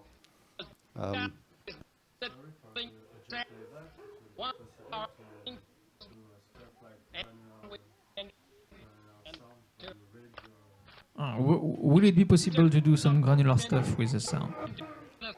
Yes, kind of. It hasn't got anything in there that's specifically granular, but yeah, it'll. You can re-trigger samples very quickly and vary the position within a file. I think there's probably scope for me to add a thing that really truly is a granular mode, but you can certainly approximate that. Let me see if I can come up with something like that just now. Oh, I can't. My brain's gone to... You can't reverse it. That's the one thing I haven't done yet, actually. Reverse it. You can... one of the modes will play back according to a clock tempo that you give it, or conversely generate a clock from the sample. So you could have like a drum loop clocked to LFO. Yeah, or the sound could be the master clock, clocking all sequences and stuff like that. Yeah. Someone tries to speak but doesn't. Yeah. Willing to accept. One, we I are love this unwilling sample. to. We choose to go to the moon in this decade So, and do the let other me just, things. Not because they are easy, but me because just they try are something. hard. Because that goal will serve to organize and measure the best of our energies and skills.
Okay.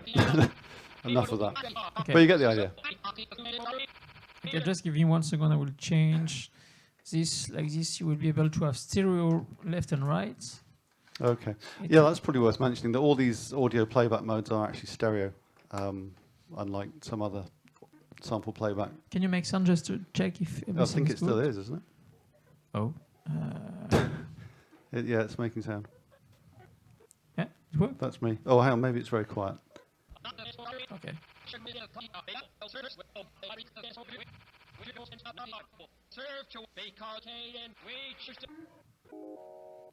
Oh.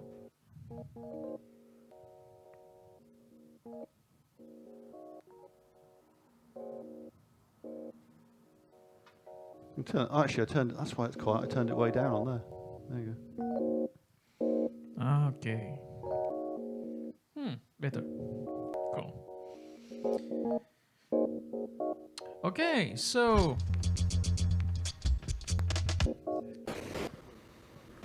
there is a question, online question. What Hello, it online. is?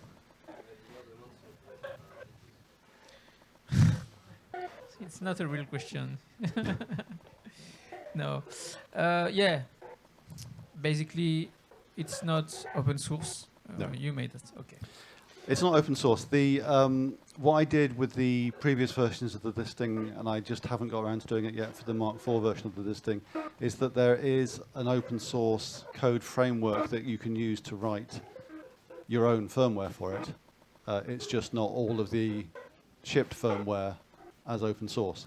So people have written complete alternate firmwares for the Mark III where they just write another 16 or 32 algorithms of their own and stick it in the module. But they're kind of starting from this starting point that I've given them, which basically kind of gets you the inputs and outputs and reads and knobs and stuff like that. But doesn't all the actual functions are not open source. Okay. Then I think it's time to go to the funniest module, your last module of. Yeah, Do we're you, skipping do you, it. do you Yeah. want to add something to? So the disk thing, I mean, we could be here all day on the disk thing, but probably best not to be. There's plenty of demos. There's a demo video for every single function on my linked from the user manual if anybody's interested. We've not talked about the FH1, but Yeah. maybe we don't want to. Yes, we can do it now, but maybe we can have sounds with the general media. If you Oh, yeah. want. Yeah, we can do that. Yeah. So yeah, we switch from another module. Maybe it's the funniest module from this year by far. It's the last module of of expert sleepers, and yes, it's totally unexpecting to see that today, because it's a technology from the 90s that is coming back that is coming back into a chip, and it's general CV. So general CV, it's MIDI sound source. So I don't know if you already played with some expander from the 90s, but the idea was you can write any partition, and if you change your expander, you can always play the same partition to one machine from another machine. So it was a good idea at the start, and the selection of sound. So to make that work, the sounds need to be always at the same place, and the sounds need to be always the same. For example, if you create a track with a piano and with some drums and with some I don't know, some tuba sounds, then you need to, if you change from one expander to another, you need to find this sound exactly at the same place. So it's what the general MIDI is. It's a format that composer can use to create tracks and to play tracks. And the problem with that is the sound was really awful in the 90s. Really, it was like yes, but it's always interesting when the sound is too real. It's a little bit boring. But today we can have fun. We can have a lot of fun with this old sound, because as you can see now, as you will see now, we can use tricks to create a real plenty, what I call wall of sounds, and it can be very funny. So first, please explain to us what was this idea. Where does this come from? It was a funny idea that it just. I think it was just once I'd realised that you could buy a little chip that would do all of General MIDI. It was my challenge to myself was, how can I make use of that, because there's so much power in that little chip, although it's restricted to producing the 128 sounds of the General MIDI sound set. In terms of actual synthesis power, it's really powerful. And to kind of harness that in a modular environment just seemed like a fun idea. So what the General MIDI is, no, General CV, I should say. So what the General CV is that little MIDI sound chip and some CV inputs and some knobs, and another little microcontroller in there that's taking the CV inputs, looking at them and saying, how can we generate lots and lots of MIDI to do fun things with this little General MIDI chip? And because it's all one system, it's not like there's a MIDI cable driving this thing like it would have been back in the day with your Roland sound canvas. They're on the same PCB, and you can get, I've worked it out, it's like 100 MIDI cables worth of MIDI into this chip. Just go nuts with it. So yeah, so it works in a number of different ways, from fairly simple, basically being what it would be if you had a CV to MIDI converter attached to a MIDI synthesizer, through to generating chords and arpeggios and drum sounds, and with the micro SD card playing MIDI files from the card. But unlike the disting, which was playing the MIDI file but generating a CV and gate, this is playing the MIDI file and synthesizing the sound internally as well, which I'll show you in a bit. So, super simple example, the CV to MIDI mode. If I just give it an LFO for a clock input. Actually, no, why restrict ourselves to an LFO? Let's at least have a sequence. Okay, so I've got my little Tirana here generating a sequence, and we'll put the CV, well, let's just take what will we take?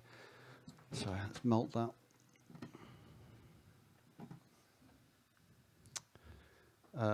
Gate, I think is that one. Okay. It's a piano. So we've got a whole General MIDI sound set on the knob. Just turn that up a wee bit while we're here. And also there is the most sexiest screen I have ever seen, very small. I try to show it to you. Very small, but you can read a lot of things into that, so I think it's wonderful. Sometimes you need some glasses, but Yeah, I can read it from here. but I'm trying to it's find very my- cool.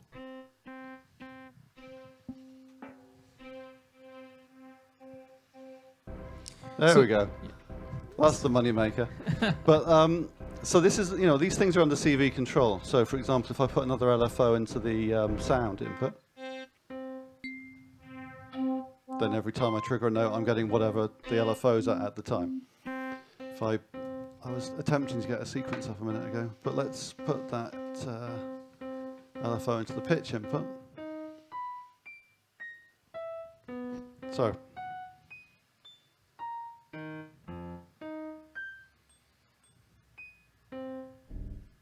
What am I doing here? I don't think this is in the mode I think it's in. No, it's not. There we go.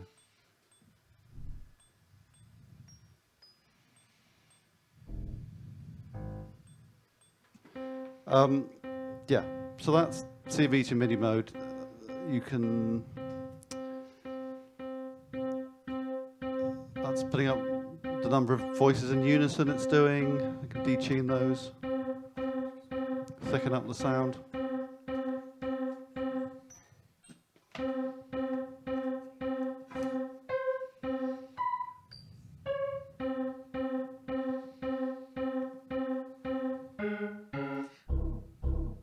There we go.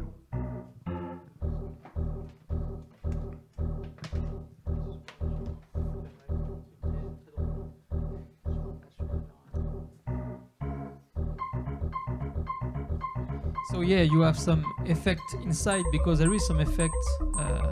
Yeah, that's beginning to be interesting. Yeah, so this little chip has got reverb and chorus on it as well, which you can access from anywhere. So wind up the chorus, for example. And reverb. Yes. That's the tall reverb.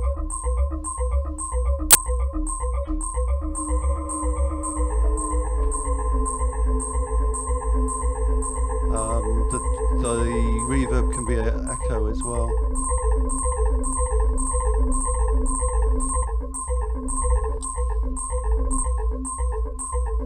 So now you begin to understand why this module is great. It's because in 5 seconds you can create some, like a track with it. Yeah. And There's it's got a 4-band equalizer on it as well. Just winds.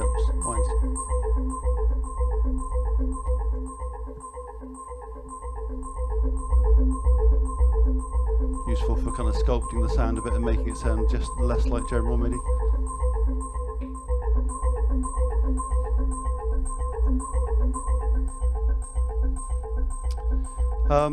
Yeah, there's a. We could get lost in that mode. So that's the basic CV to MIDI mode. There's another mode that's similar to that, but is designed more for the modular context, which is the VCO mode. The CV to MIDI mode is basically like a CV to MIDI module would do. It's every time it gets a trigger, it's taking the pitch at that point and generating a note. The VCO mode is basically tracking pitch continuously like a modular VCO would do. So if I go into that mode, then if I just stop and stop giving it a gate, actually why don't I just gate it on permanently? Right, and then if I get a sound that sustains, there we go. Now if I give it a pitch CV, no, what have I done wrong? Why isn't it doing it? Am I in the mode I think I am?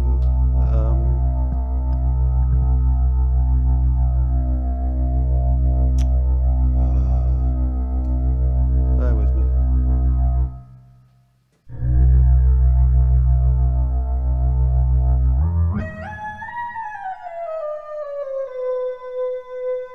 Why is that not doing that?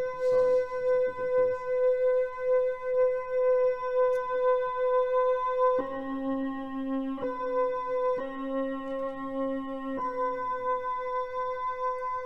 Your sequencer is not running. No, It's not it plugged. should be generating a static CV.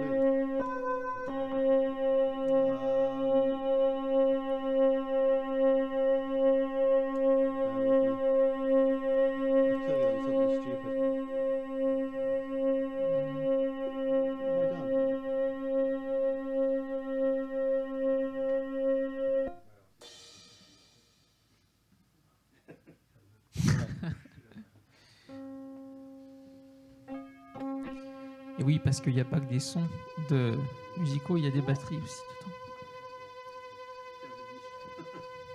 I've clearly either forgotten how to use this or I've got some hokey version of the software installed on this. What have I done?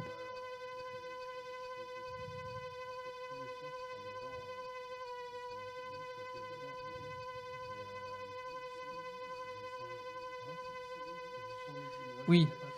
Alors, il y a une question dans le public. Les sons qui sont dedans, c'est quoi? En fait, effectivement, ce sont des sons qui sont synthétisés en temps réel, mais en fait, c'est un moteur audio, d'accord? Donc, c'est la puce qui est à l'intérieur. C'est la puce qu'il a choisi qui génère ces sons. Ah, c'est- I was turning the wrong knob. I Ah was just turning the wrong knob. Yeah, as I was trying to explain. Yeah, so like a VCO does, it will just continually emit sound. And it being general MIDI, you can't pitch bend over 10 octaves, but you can pitch bend over about 4.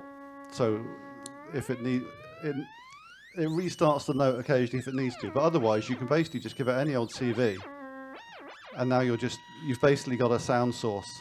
So this is unique to this module, this functionality. You can do that with an expander, a classic expander. No, that's true. So now, if I wanted to make a sequence, say, out of that, I could put that through my envelope, my VCA.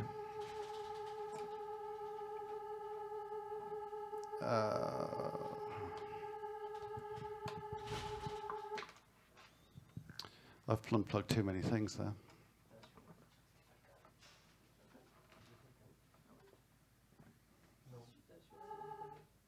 Yeah.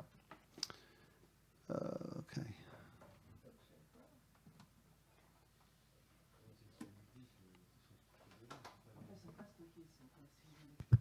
Oui, je continue l'explication. Effectivement, c'est pas des échantillons. C'est pas non plus de la synthèse analogique, mais on va dire que c'est de la synthèse numérique. C'est créé par la puce qui est à l'intérieur. Ce qui permet justement de manipuler les sons. Il y a différents modèles, mais qui sont...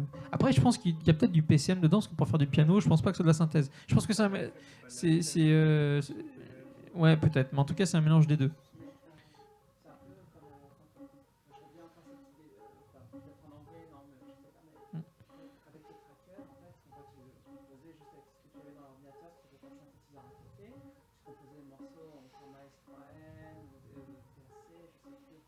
Oui, effectivement.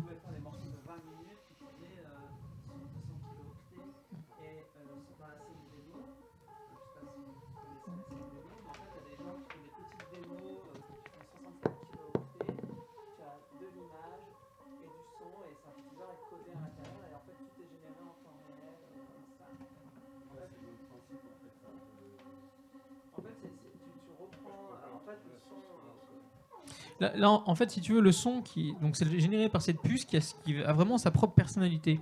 Et dans les années 90, quand tu passais d'un expander à l'autre, tu avais les mêmes sons de piano. Enfin, justement, c'était pas les mêmes sons de piano. Tu avais juste la place qui était réservée au son de piano. Et les entreprises, enfin les constructeurs avaient juste enregistré un autre son. Enfin, ils s'étaient débrouillés pour faire un autre son, mais ils étaient rangés à la même place.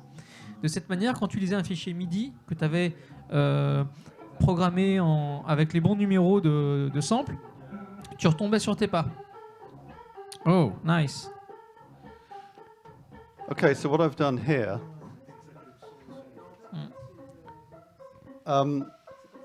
just to make the point that it's not kind of quantizing MIDI notes every time, I've put the CV output of the sequencer through a slew rate limiter.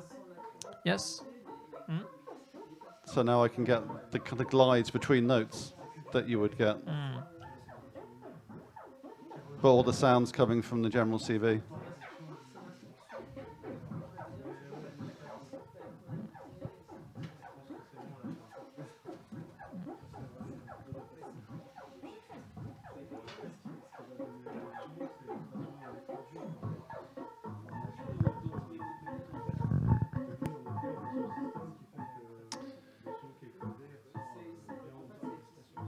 Still working? Yes. Okay. So, yeah, so that's VCO mode. Let's strip this out and go back to something. Okay, so we have seen just two modes right now. The first one was a classic CV to MIDI mode, so you can control the sound with any information. And the second one was a VCO mode, so you can sustain a sound and use it as a VCO. Yeah. And this is unique to this module. You can do that with classic expander. Yes. Okay. It's polyphonic. Oh yeah, it's Yeah. 32 voice polyphonic. You will see that soon. Yeah. So this is a mode Yes. here which is gonna this is gonna play a MIDI file from the micro SD card. Where's my clock gonna go in here? I think.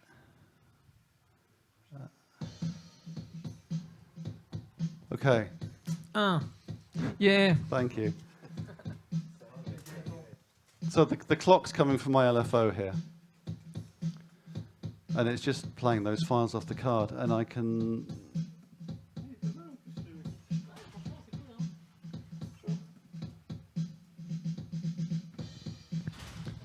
90s, everyone. Yeah. All right. Enough of that. But my point is that using the knobs or using a CV, you can queue up new sample files and switch to them at musically useful times. So I'm doing that with the knob here, putting in these fills.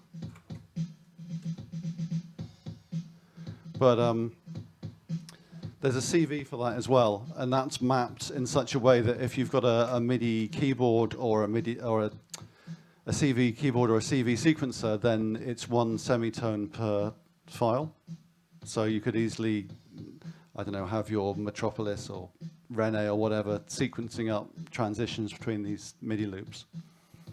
And this is just a drum loop at the moment. I mean, that's fairly basic stuff, but this can be a full-on MIDI file. Is it time to break out the MIDI file, do you think? Yeah. Yeah, okay. So...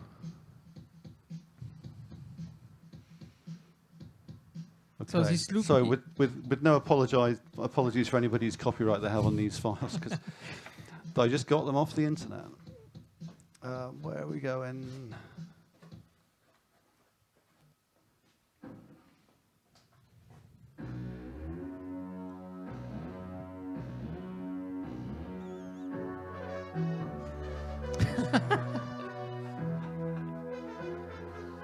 So yes, it is polyphonic and multi-timbral. Welcome to Modularsquare. Yes.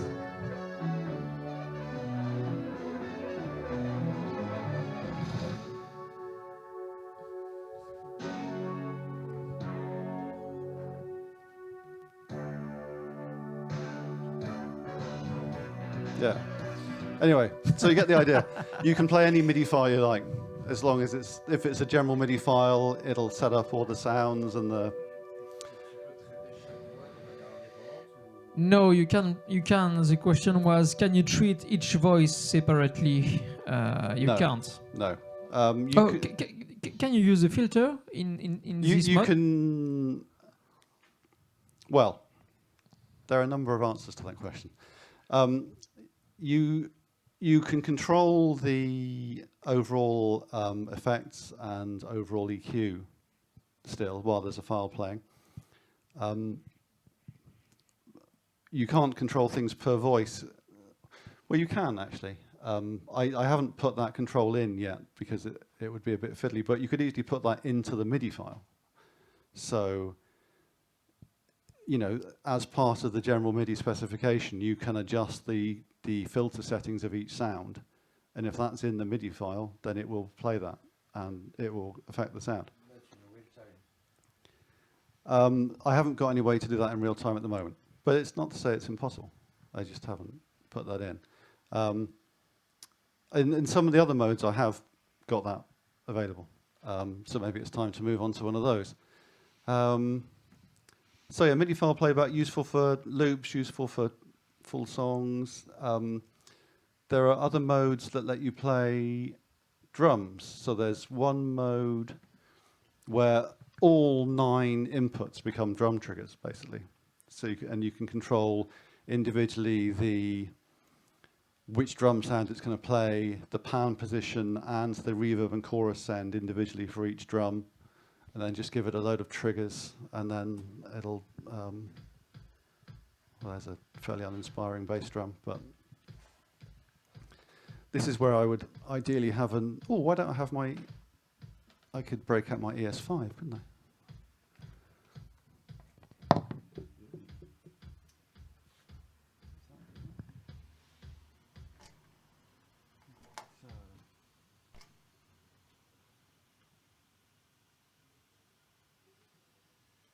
Okay, so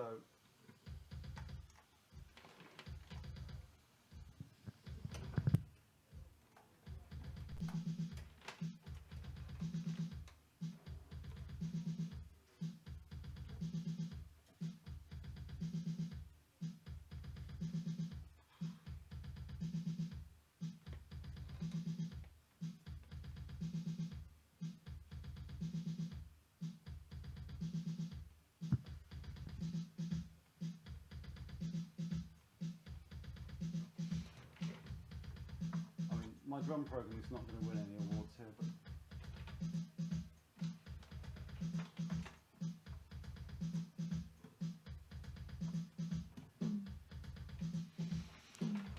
So the drum kits are inside the general MIDI, and it triggers it via external sequencer.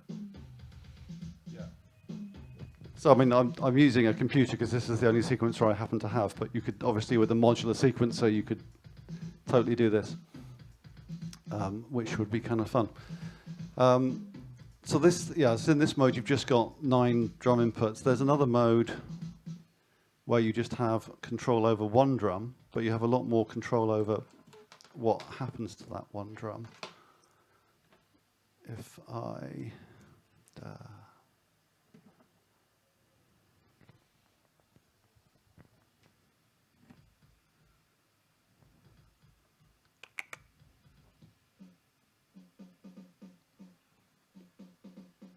Okay, so you've got a drum and you've got lots of CVs for controlling as its reverb, chorus.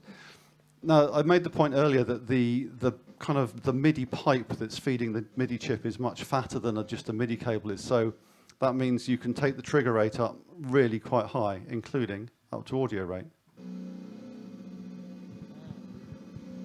So what I'm doing there is I'm taking my basic VCO and using that to trigger my drum. Oh, nice. And I've kind of got a wavetable VCO going now, basically on the choice of drum sound. So I changed the drum sound. This also is new because if you try that with an old expander, I think you need to, the MIDI signal should overflow. Yeah, so you'd never be able to trigger it that quickly. Yeah. Where's velocity going?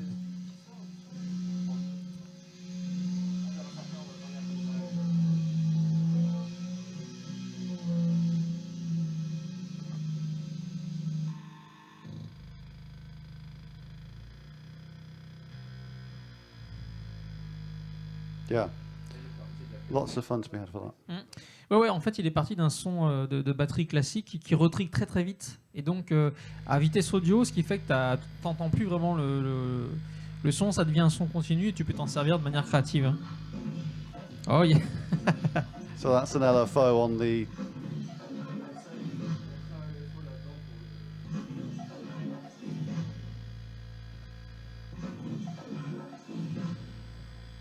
And the reverb is also inside the module. Yeah.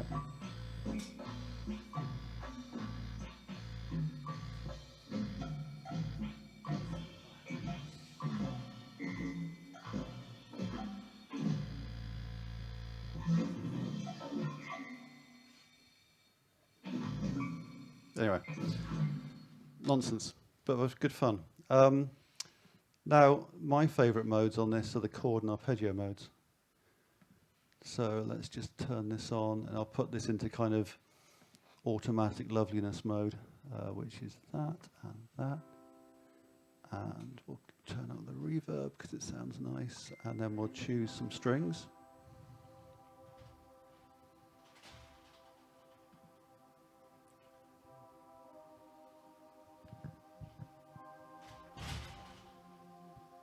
And then what will we do? We'll change the attack and the release a little bit.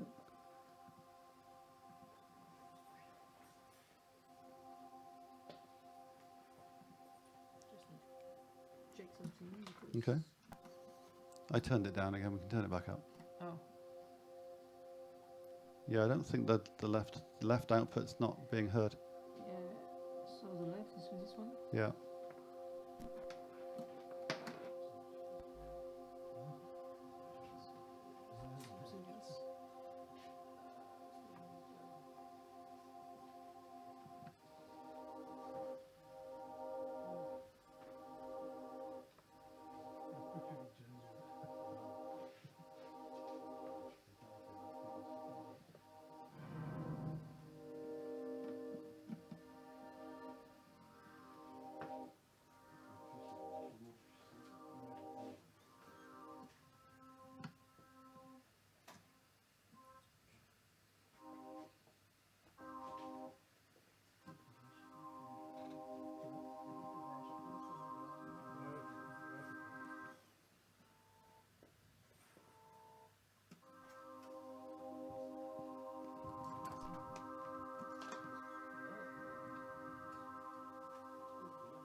Oh, and it might be at my end actually.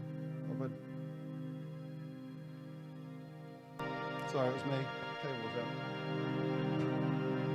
There we go. So, as you can see, you can create chords and change chords in real time in CV. So, it's quite wonderful if you want. Another thing I've put in here for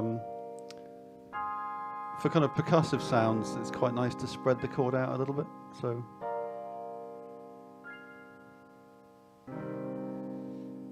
Oui, plutôt que l'accord soit joué simultanément, il a décalé le trigger des notes.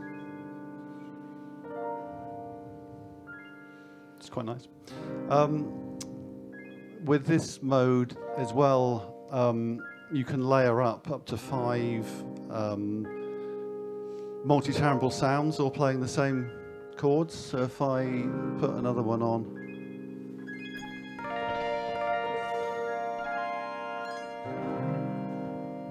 actually, why stick it 2? Let's go for 3.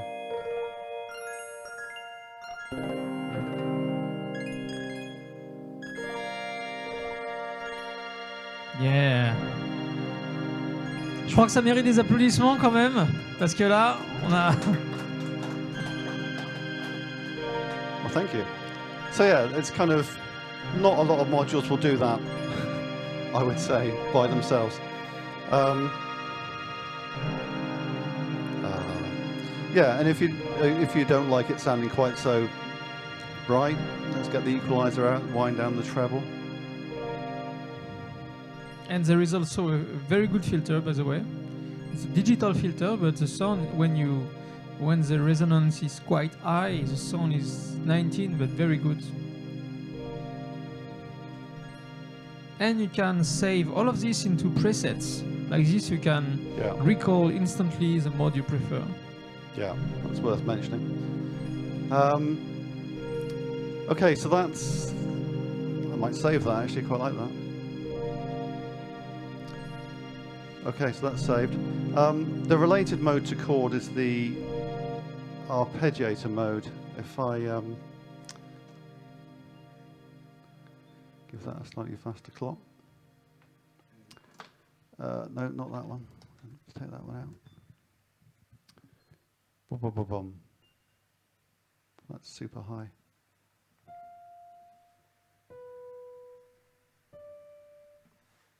What mode am I in? Right.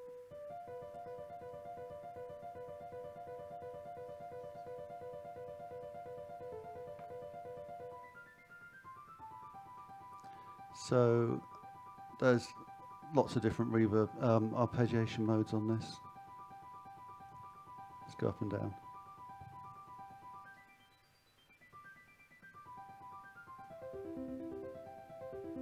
Of course, if you put a LFO on the pitch and have it do it over that.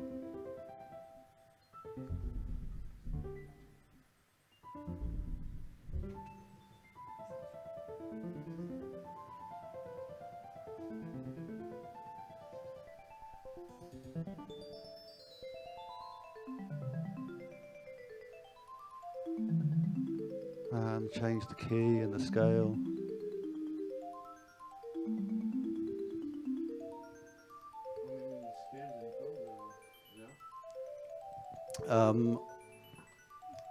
It's probably easier if I find the list in the manual actually rather than trying to remember.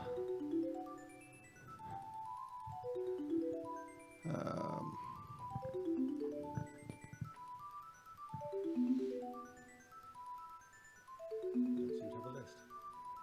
Yes, I do.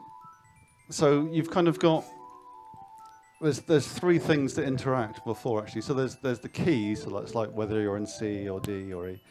There's the scale, which is whether you're in a major, minor, or a augmented or whole tone scale. And then there's the shape, which is the kind of notes within that scale that it's actually going to play.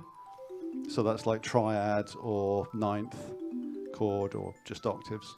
And these things are, you can control them, and most of them are controllable by CV as well, so you can change on the fly. Yeah. Let me just see what else there is to play with here.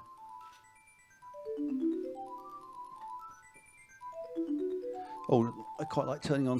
You can. There's a knob that basically holds down the sustain pedal, so just lets the notes ring out. Sustain is my favorite function. You will see later. Sorry, what's your favorite function? Sustain. Oh, I see. It's just and the arpeggiator's also got a clock multiplier and divider as well. So if you're giving it a clock other than the one you actually want it to sound, it can multiply it.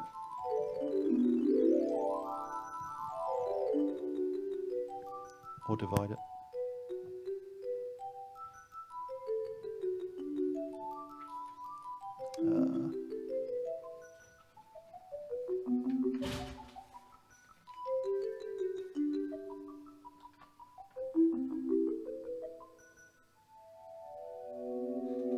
So that's in the chord and arpeggio modes.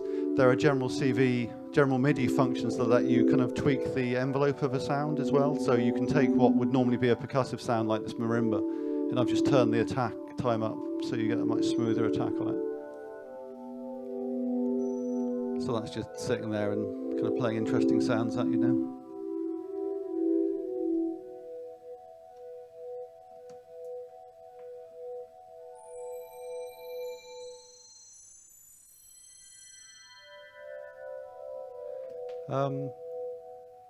Yeah. So, do you have some question now about this module?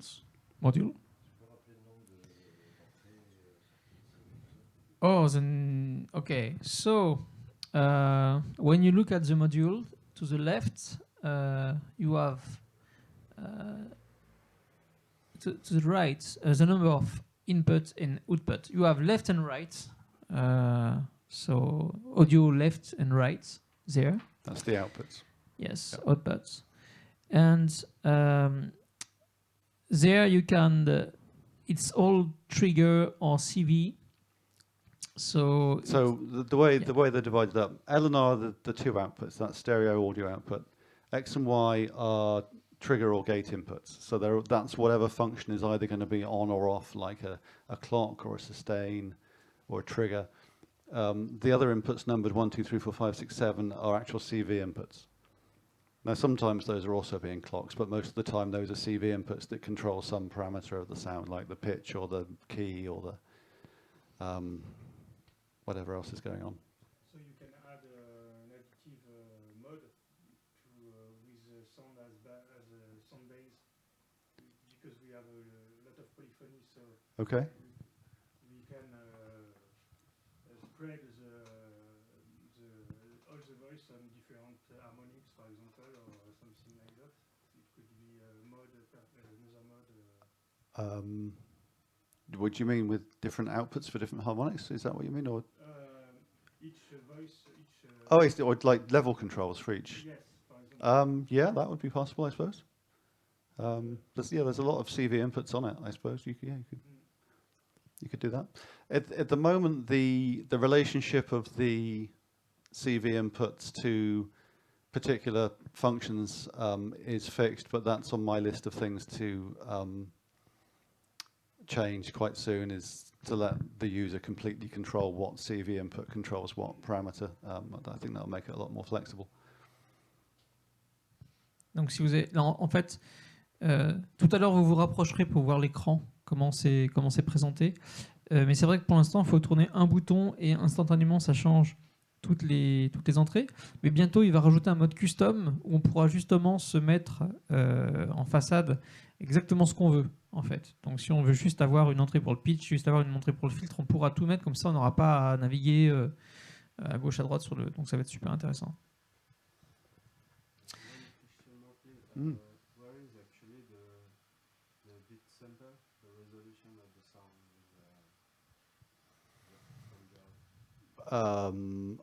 I'm not sure.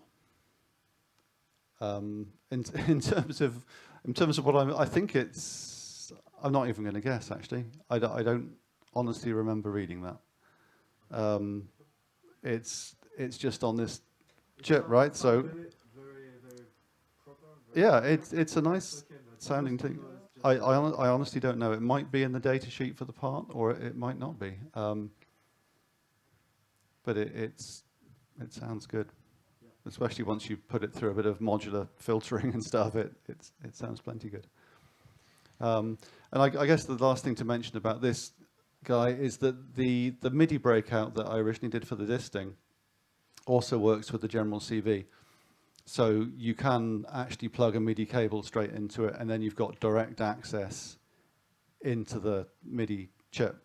So you could then, anything you can think of, it's programs that I haven't programmed on the thing itself, or even what one reviewer particularly enjoyed was having like one of the auto chord or arpeggio generation modes from the CVs, but then using the MIDI port to program in some drums on a Octatrack, I think it was, and then you can play the drums back on the drum part of this while the rest of it is doing the chords and the arpeggios,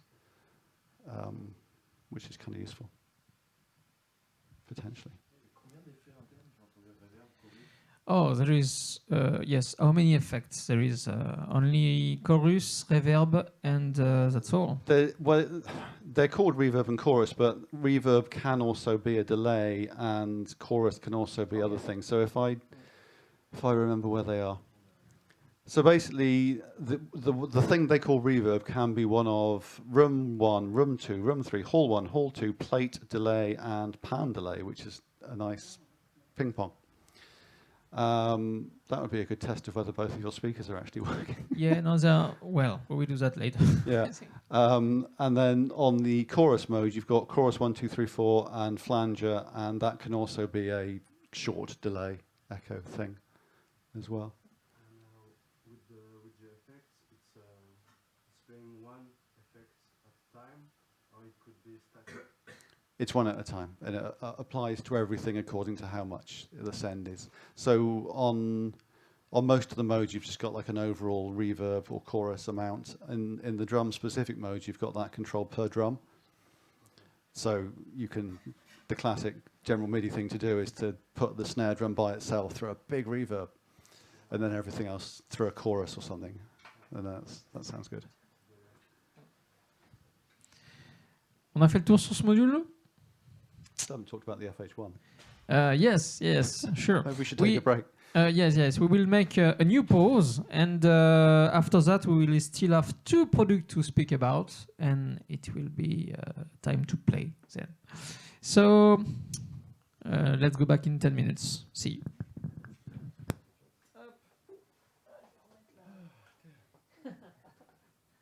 Do you want another beat? No, I'm still working on this one. Okay. To watch how many I have before I'm still trying to talk to you.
quelqu'un veut chanter? Do you want to sing?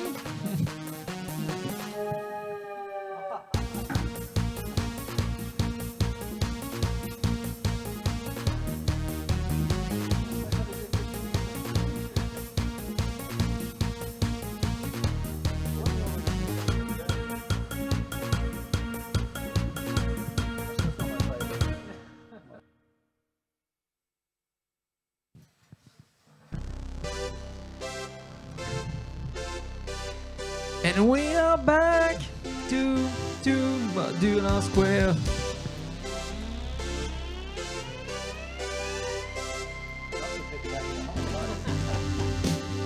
Woo! Anyway.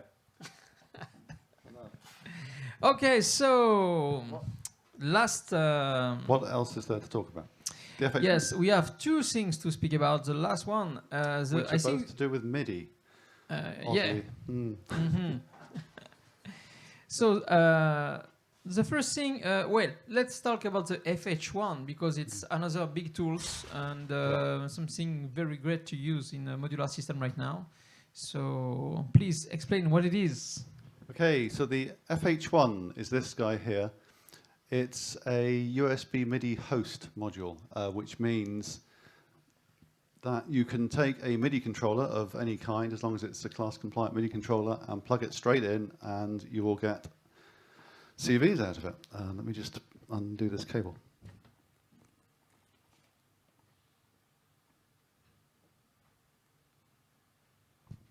So I say it works with any class-compliant MIDI device. It also works with, as of about a month ago, it works with any class-compliant USB human interface device as well, which means mouse, trackpads, and it also works with some game controllers, for example, the PlayStation 4 DualShock. You can plug these things straight in and start generating CVs. I've got one around here somewhere. It also supports USB hubs now, so you can plug more than one controller in at the same time. But just in terms of functionality, starting with the most simple stuff, if all you want is direct control of your CVs from USB controllers, in this case this fader box, then you have that. I've got some special thing loaded. No, there we go. So yeah, just again, I'm not actually making any sound. You can see that it's changing the outputs there just by wiggling the knobs. You've got 8 outputs on the thing itself. You've also got 2 inputs. The inputs are kind of gate trigger inputs, and they're used for various functionality, which includes the thing has got LFOs per output, which you can control through MIDI as well, and those can optionally be tempo synced, and the tempo can either come from the clock pulse from the modular that goes into the X input, or it can get a clock from MIDI if the MIDI thing it's plugged into happens to send MIDI clock. Conversely, if it's taking a clock from the modular, it will send MIDI clock back to the MIDI thing. What was I saying? Yeah, so it's also got 2 built-in step sequences. It's also got built-in arpeggiators. If you plug in a keyboard, which I'll do in a minute, then it will do MIDI note to CV conversion, and it'll do that polyphonically, and it will also arpeggiate, and the tempo for the arpeggiation can come from MIDI clock, or it can come from a modular clock on the X input there. In terms of outputs, as I say, you've got 8 outputs, but this being expert sleepers, you've also got expansion modules. This is one of them here. It's called the FHX one. You can add up to 7 of those for a total of 64 outputs. So you can have all your MIDI controllers, or just one MIDI controller with a lot of knobs, 64 outputs, or if you're getting polyphonic, you could have 32 channels of CV gate from your enormous MIDI controller. But we'll probably just stick to the one for now. So that's that simple one. Let me just go and get the keyboard and plug that in.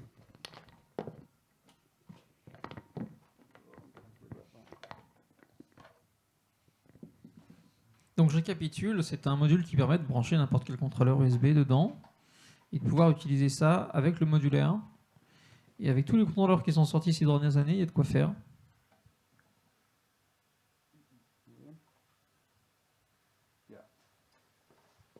Okay, so this is a little Novation keyboard here. You want me to? I can. No, let me move that over there, and I'll put that down. Here. There we go. Okay, so at the moment this is set up just for monophonic CV gate, and just to prove that works, let's actually plug that into something that makes a sound. CV.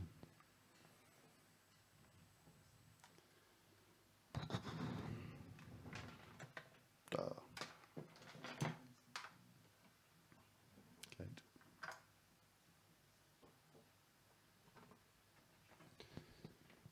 Where's that going?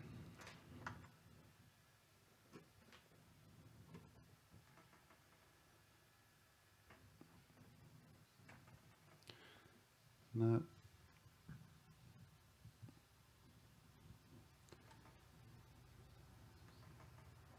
That should be doing something. Oh, it's because it's not got any oscillator plugged into it. Oh, no, it's not. Oh, come on.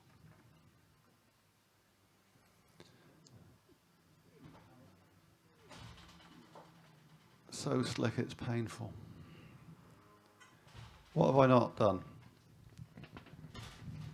Oh, this is unplugged. Oh, that's Normal? all right. I've pulled my USB cable. Well done. There we go. That'll make it work much better. So I'm still routing the audio through the computer just to mix, if nothing else. So right, there we go.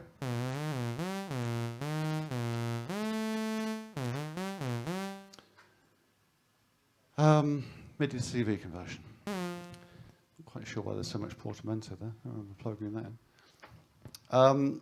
So this might be a good time to show the arpeggiator, if that's actually going to work for us today. Take a clock.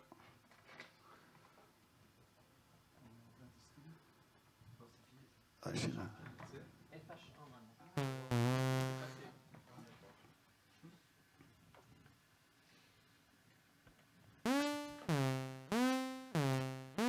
I don't know why I've got so much slew on that. Bear with me on that.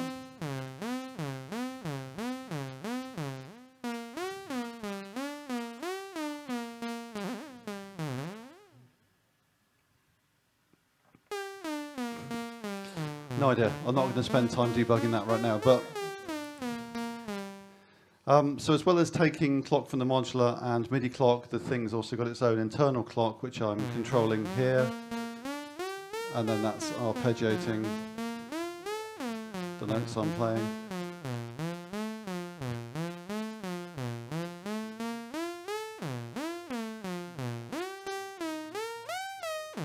Anyway, you know what an arpeggiator does.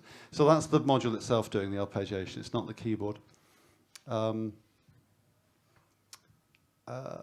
Yeah, I mean, it takes CVs and it takes MIDI and it turns it into CV. There are polyphonic modes, so you can play chords, which is kind of handy. There are LFOs, as I've said. The main question with this is how do you set up? If for example, you want to, if you have a lot of different controls, button, etc.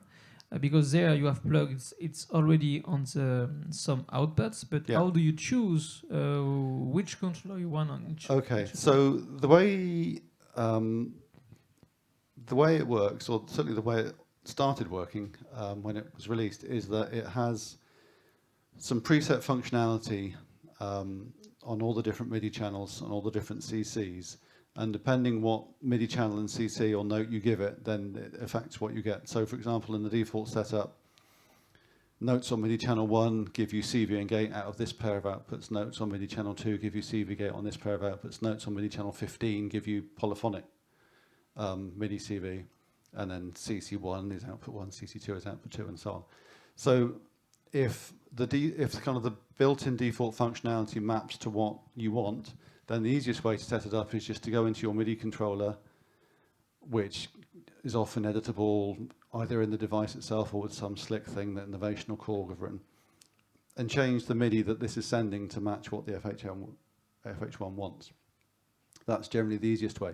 If that isn't working for whatever reason, if the device isn't programmable, or if the FH1's default functionality doesn't match what you want, then you can go in and configure it in much more detail using configuration files, for which there is now a web-based tool, which I can show you here. I don't want to knock too many things off by turning this around.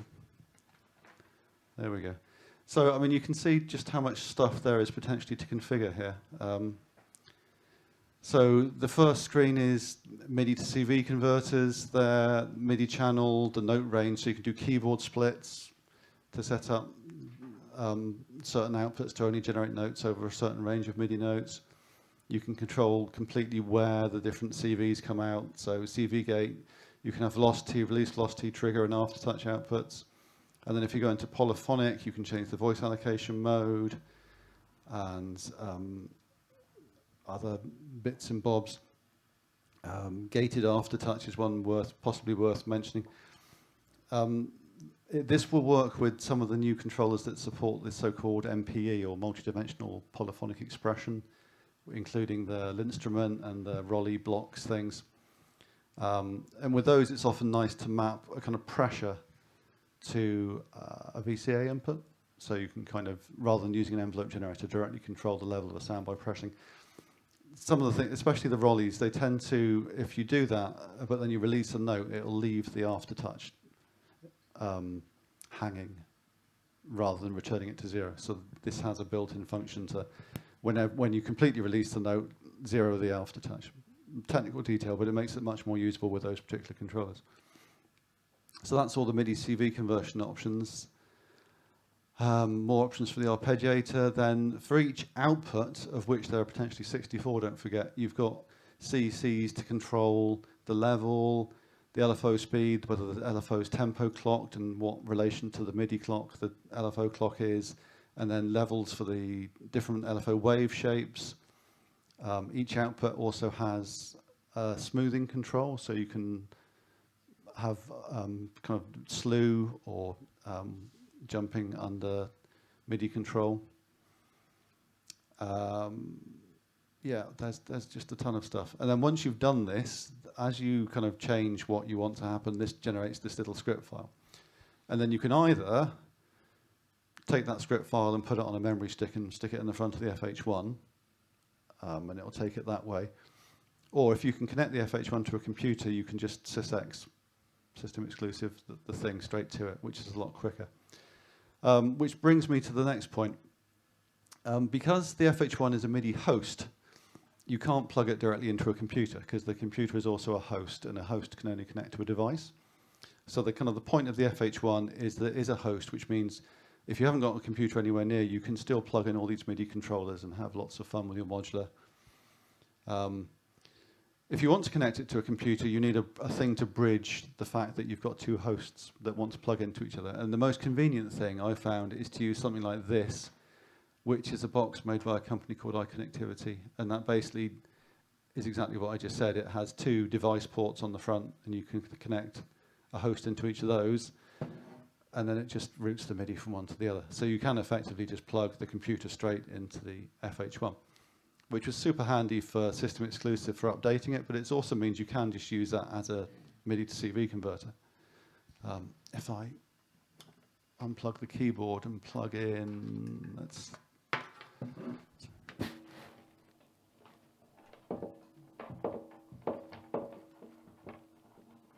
So many cables. This one enough is the one. Yeah. Okay, so now I'm feeding back like a bandit. So now it's connected to the computer. I can actually send MIDI. Let's make a MIDI track. Send that out to that one. And of course, it's not working because I've forgotten to do something. What have I forgotten to do? Well, there we go. That's interesting. Okay, well, anyway, so yeah, my computer is generating MIDI, which is making things happen on the FH1 now. So if you want to use this as part of a computer-based setup for MIDI to CV conversion, you can. If you find yourself going down that road, I would try and steer you back towards the ES8 and the ES3 and the other ways of generating CVs from a computer. Can I ask you a question? The FH1. If I have a exterior controller with 6 sliders, let's say, or 8, I see that there are 8 outs. So it can actually, each one of those outs is actually usable. I mean, it will be converted. So I can, if I have a machine with 6 sliders, I can have all 6 of them working at once. Yeah, that's. Did you come in very recently? Because I. Yeah. Okay. I missed the other. All right, let me just do that. Yeah, that's a fader fox. Yeah. Yes. Sorry, just doing Is that the one with 6? Yes. Oh, well, More. I got that. So, Yeah, that's great. so. Ah. So that's the kind of mode where it's directly controlling the outputs. And as I said, if you missed it, because you can add expanders to this thing, you can add up to 64 outputs, which, and given the fader Fox has the banks, you could actually. So if I switch to group 2, then my faders are controlling the next set of 8, or however you want to make it up. Or you could have. I have actually got it set up in here somewhere where that you've got full control over all 8 LFOs in terms of speed and level and stuff. So yeah, that's the expand. So that's perfect then. So I can bring it back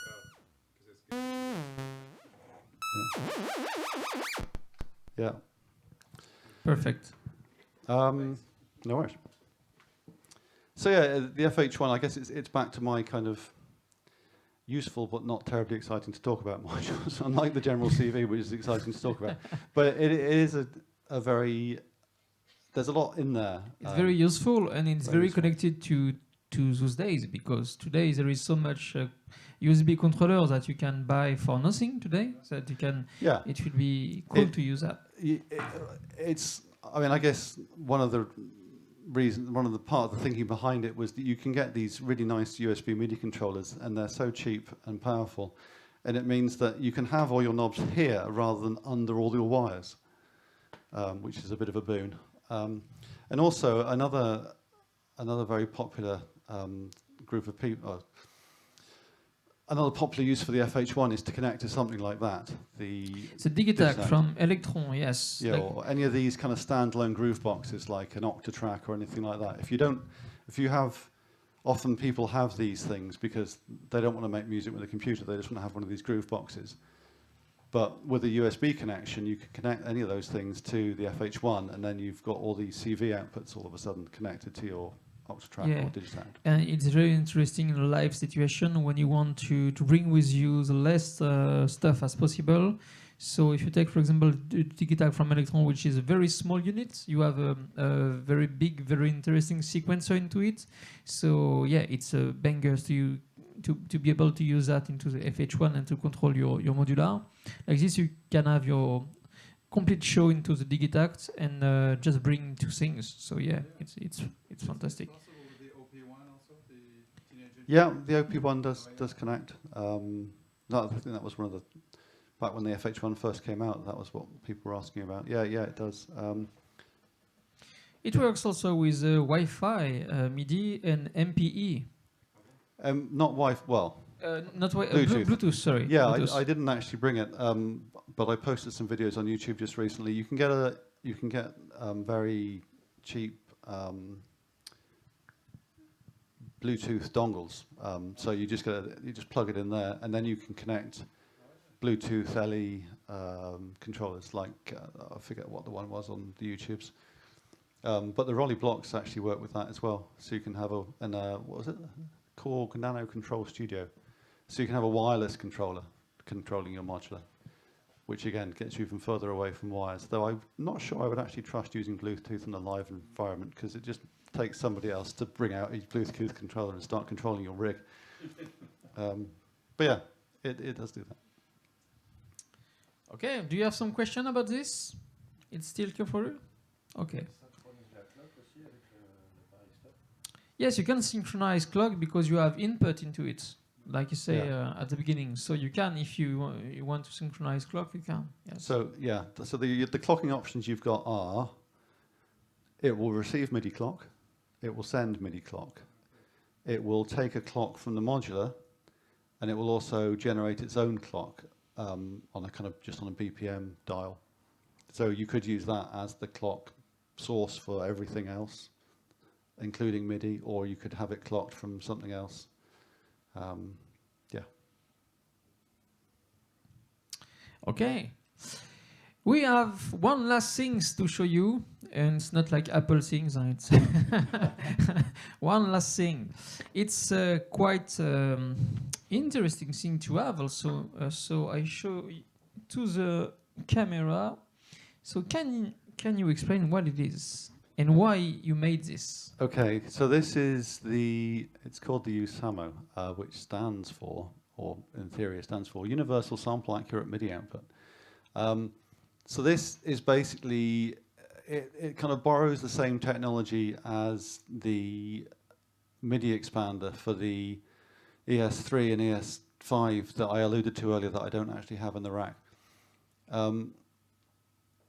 As I explained quite some time ago now, it feels like, the joy of all this stuff is that because it's all going through the digital audio system, it's all sample accurate. All the information is sample accurate with the audio system because it is audio. And once I'd done the ES5 and the other expanders, which basically break down the digital audio stream into these kind of single bit signals, it made me think, well, MIDI is basically a single bit signal. Maybe I can generate a MIDI signal through this audio system, and then the MIDI will be in time with the audio. And I tried that, and it works. And you can generate MIDI from these guys, and it will be sample accurate in time with the audio.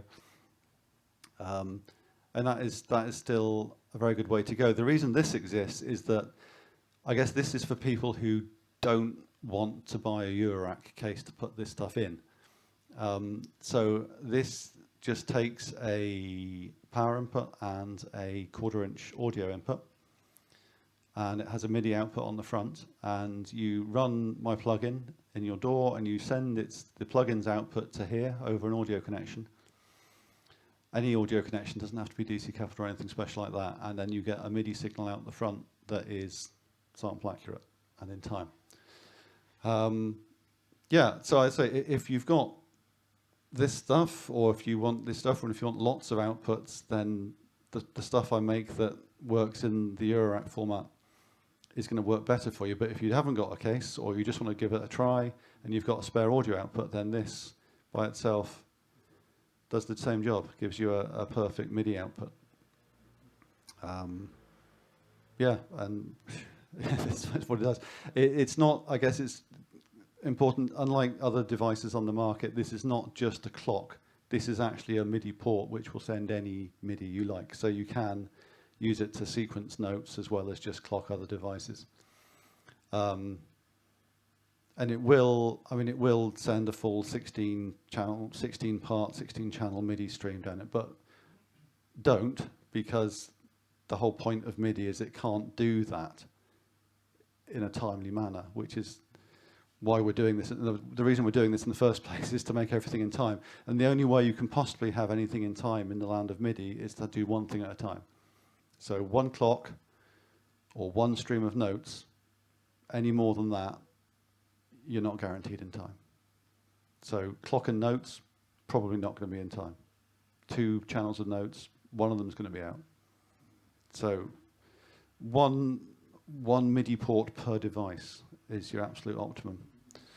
Or I guess your absolute optimum is to completely get rid of MIDI altogether and just use CVs. But given that some very nice old synths only have MIDI on the back, this gets you there. So yeah, that's the USAMO. I don't think we're even going to plug it in, are we? Because we haven't got anything MIDI to play with it. But no need. I think the explanation is enough. That's what it does. Okay. Yeah. On approche de la fin. On approche de la fin. Est-ce que vous avez des questions par rapport à ça? Non. Ok. Une dernière sur le GM là. Ah, another question on the General MIDI. Il a dit qu'on pouvait du coup brancher le petit module MIDI dessus. Et du coup, si on branche un clavier, on peut jouer des accords directement à partir de l'interface MIDI. Yes. The question is if you take the MIDI for the MIDI expander for the General MIDI, then you can play chords with General MIDI. You can play it like a real. Yes. Yes, you can. It's not. It's currently connected to the listing. It's not connected to the general CV. And we haven't got a MIDI keyboard. But apart from that, we're all set up to demo that right away. But yeah, we could absolutely do that. Okay. Well, bring you the mic. Maybe we can end this with another MIDI file. Well, we spent 3 hours together about all these wonderful modules. So please make some noise for Andrew Osler. Thank you very much for having been there. Also, thank you very much for internet people. I know you know who you are. Thank you for your interaction. Yes. And I hope it was interesting for you because I know that it was a lot of information. I know we spent a lot of time to explain all of that, but I think it was very important because today to build a modular system, you need to understand what is your possibilities. So yeah, it was needed, I think. So if you have any more questions, don't hesitate to post some comments on internet. And well, it's we will now party with some MIDI files and see you. Bye. Merci à tous d'être venus. Merci à ceux aussi qui sont passés aujourd'hui. Yes.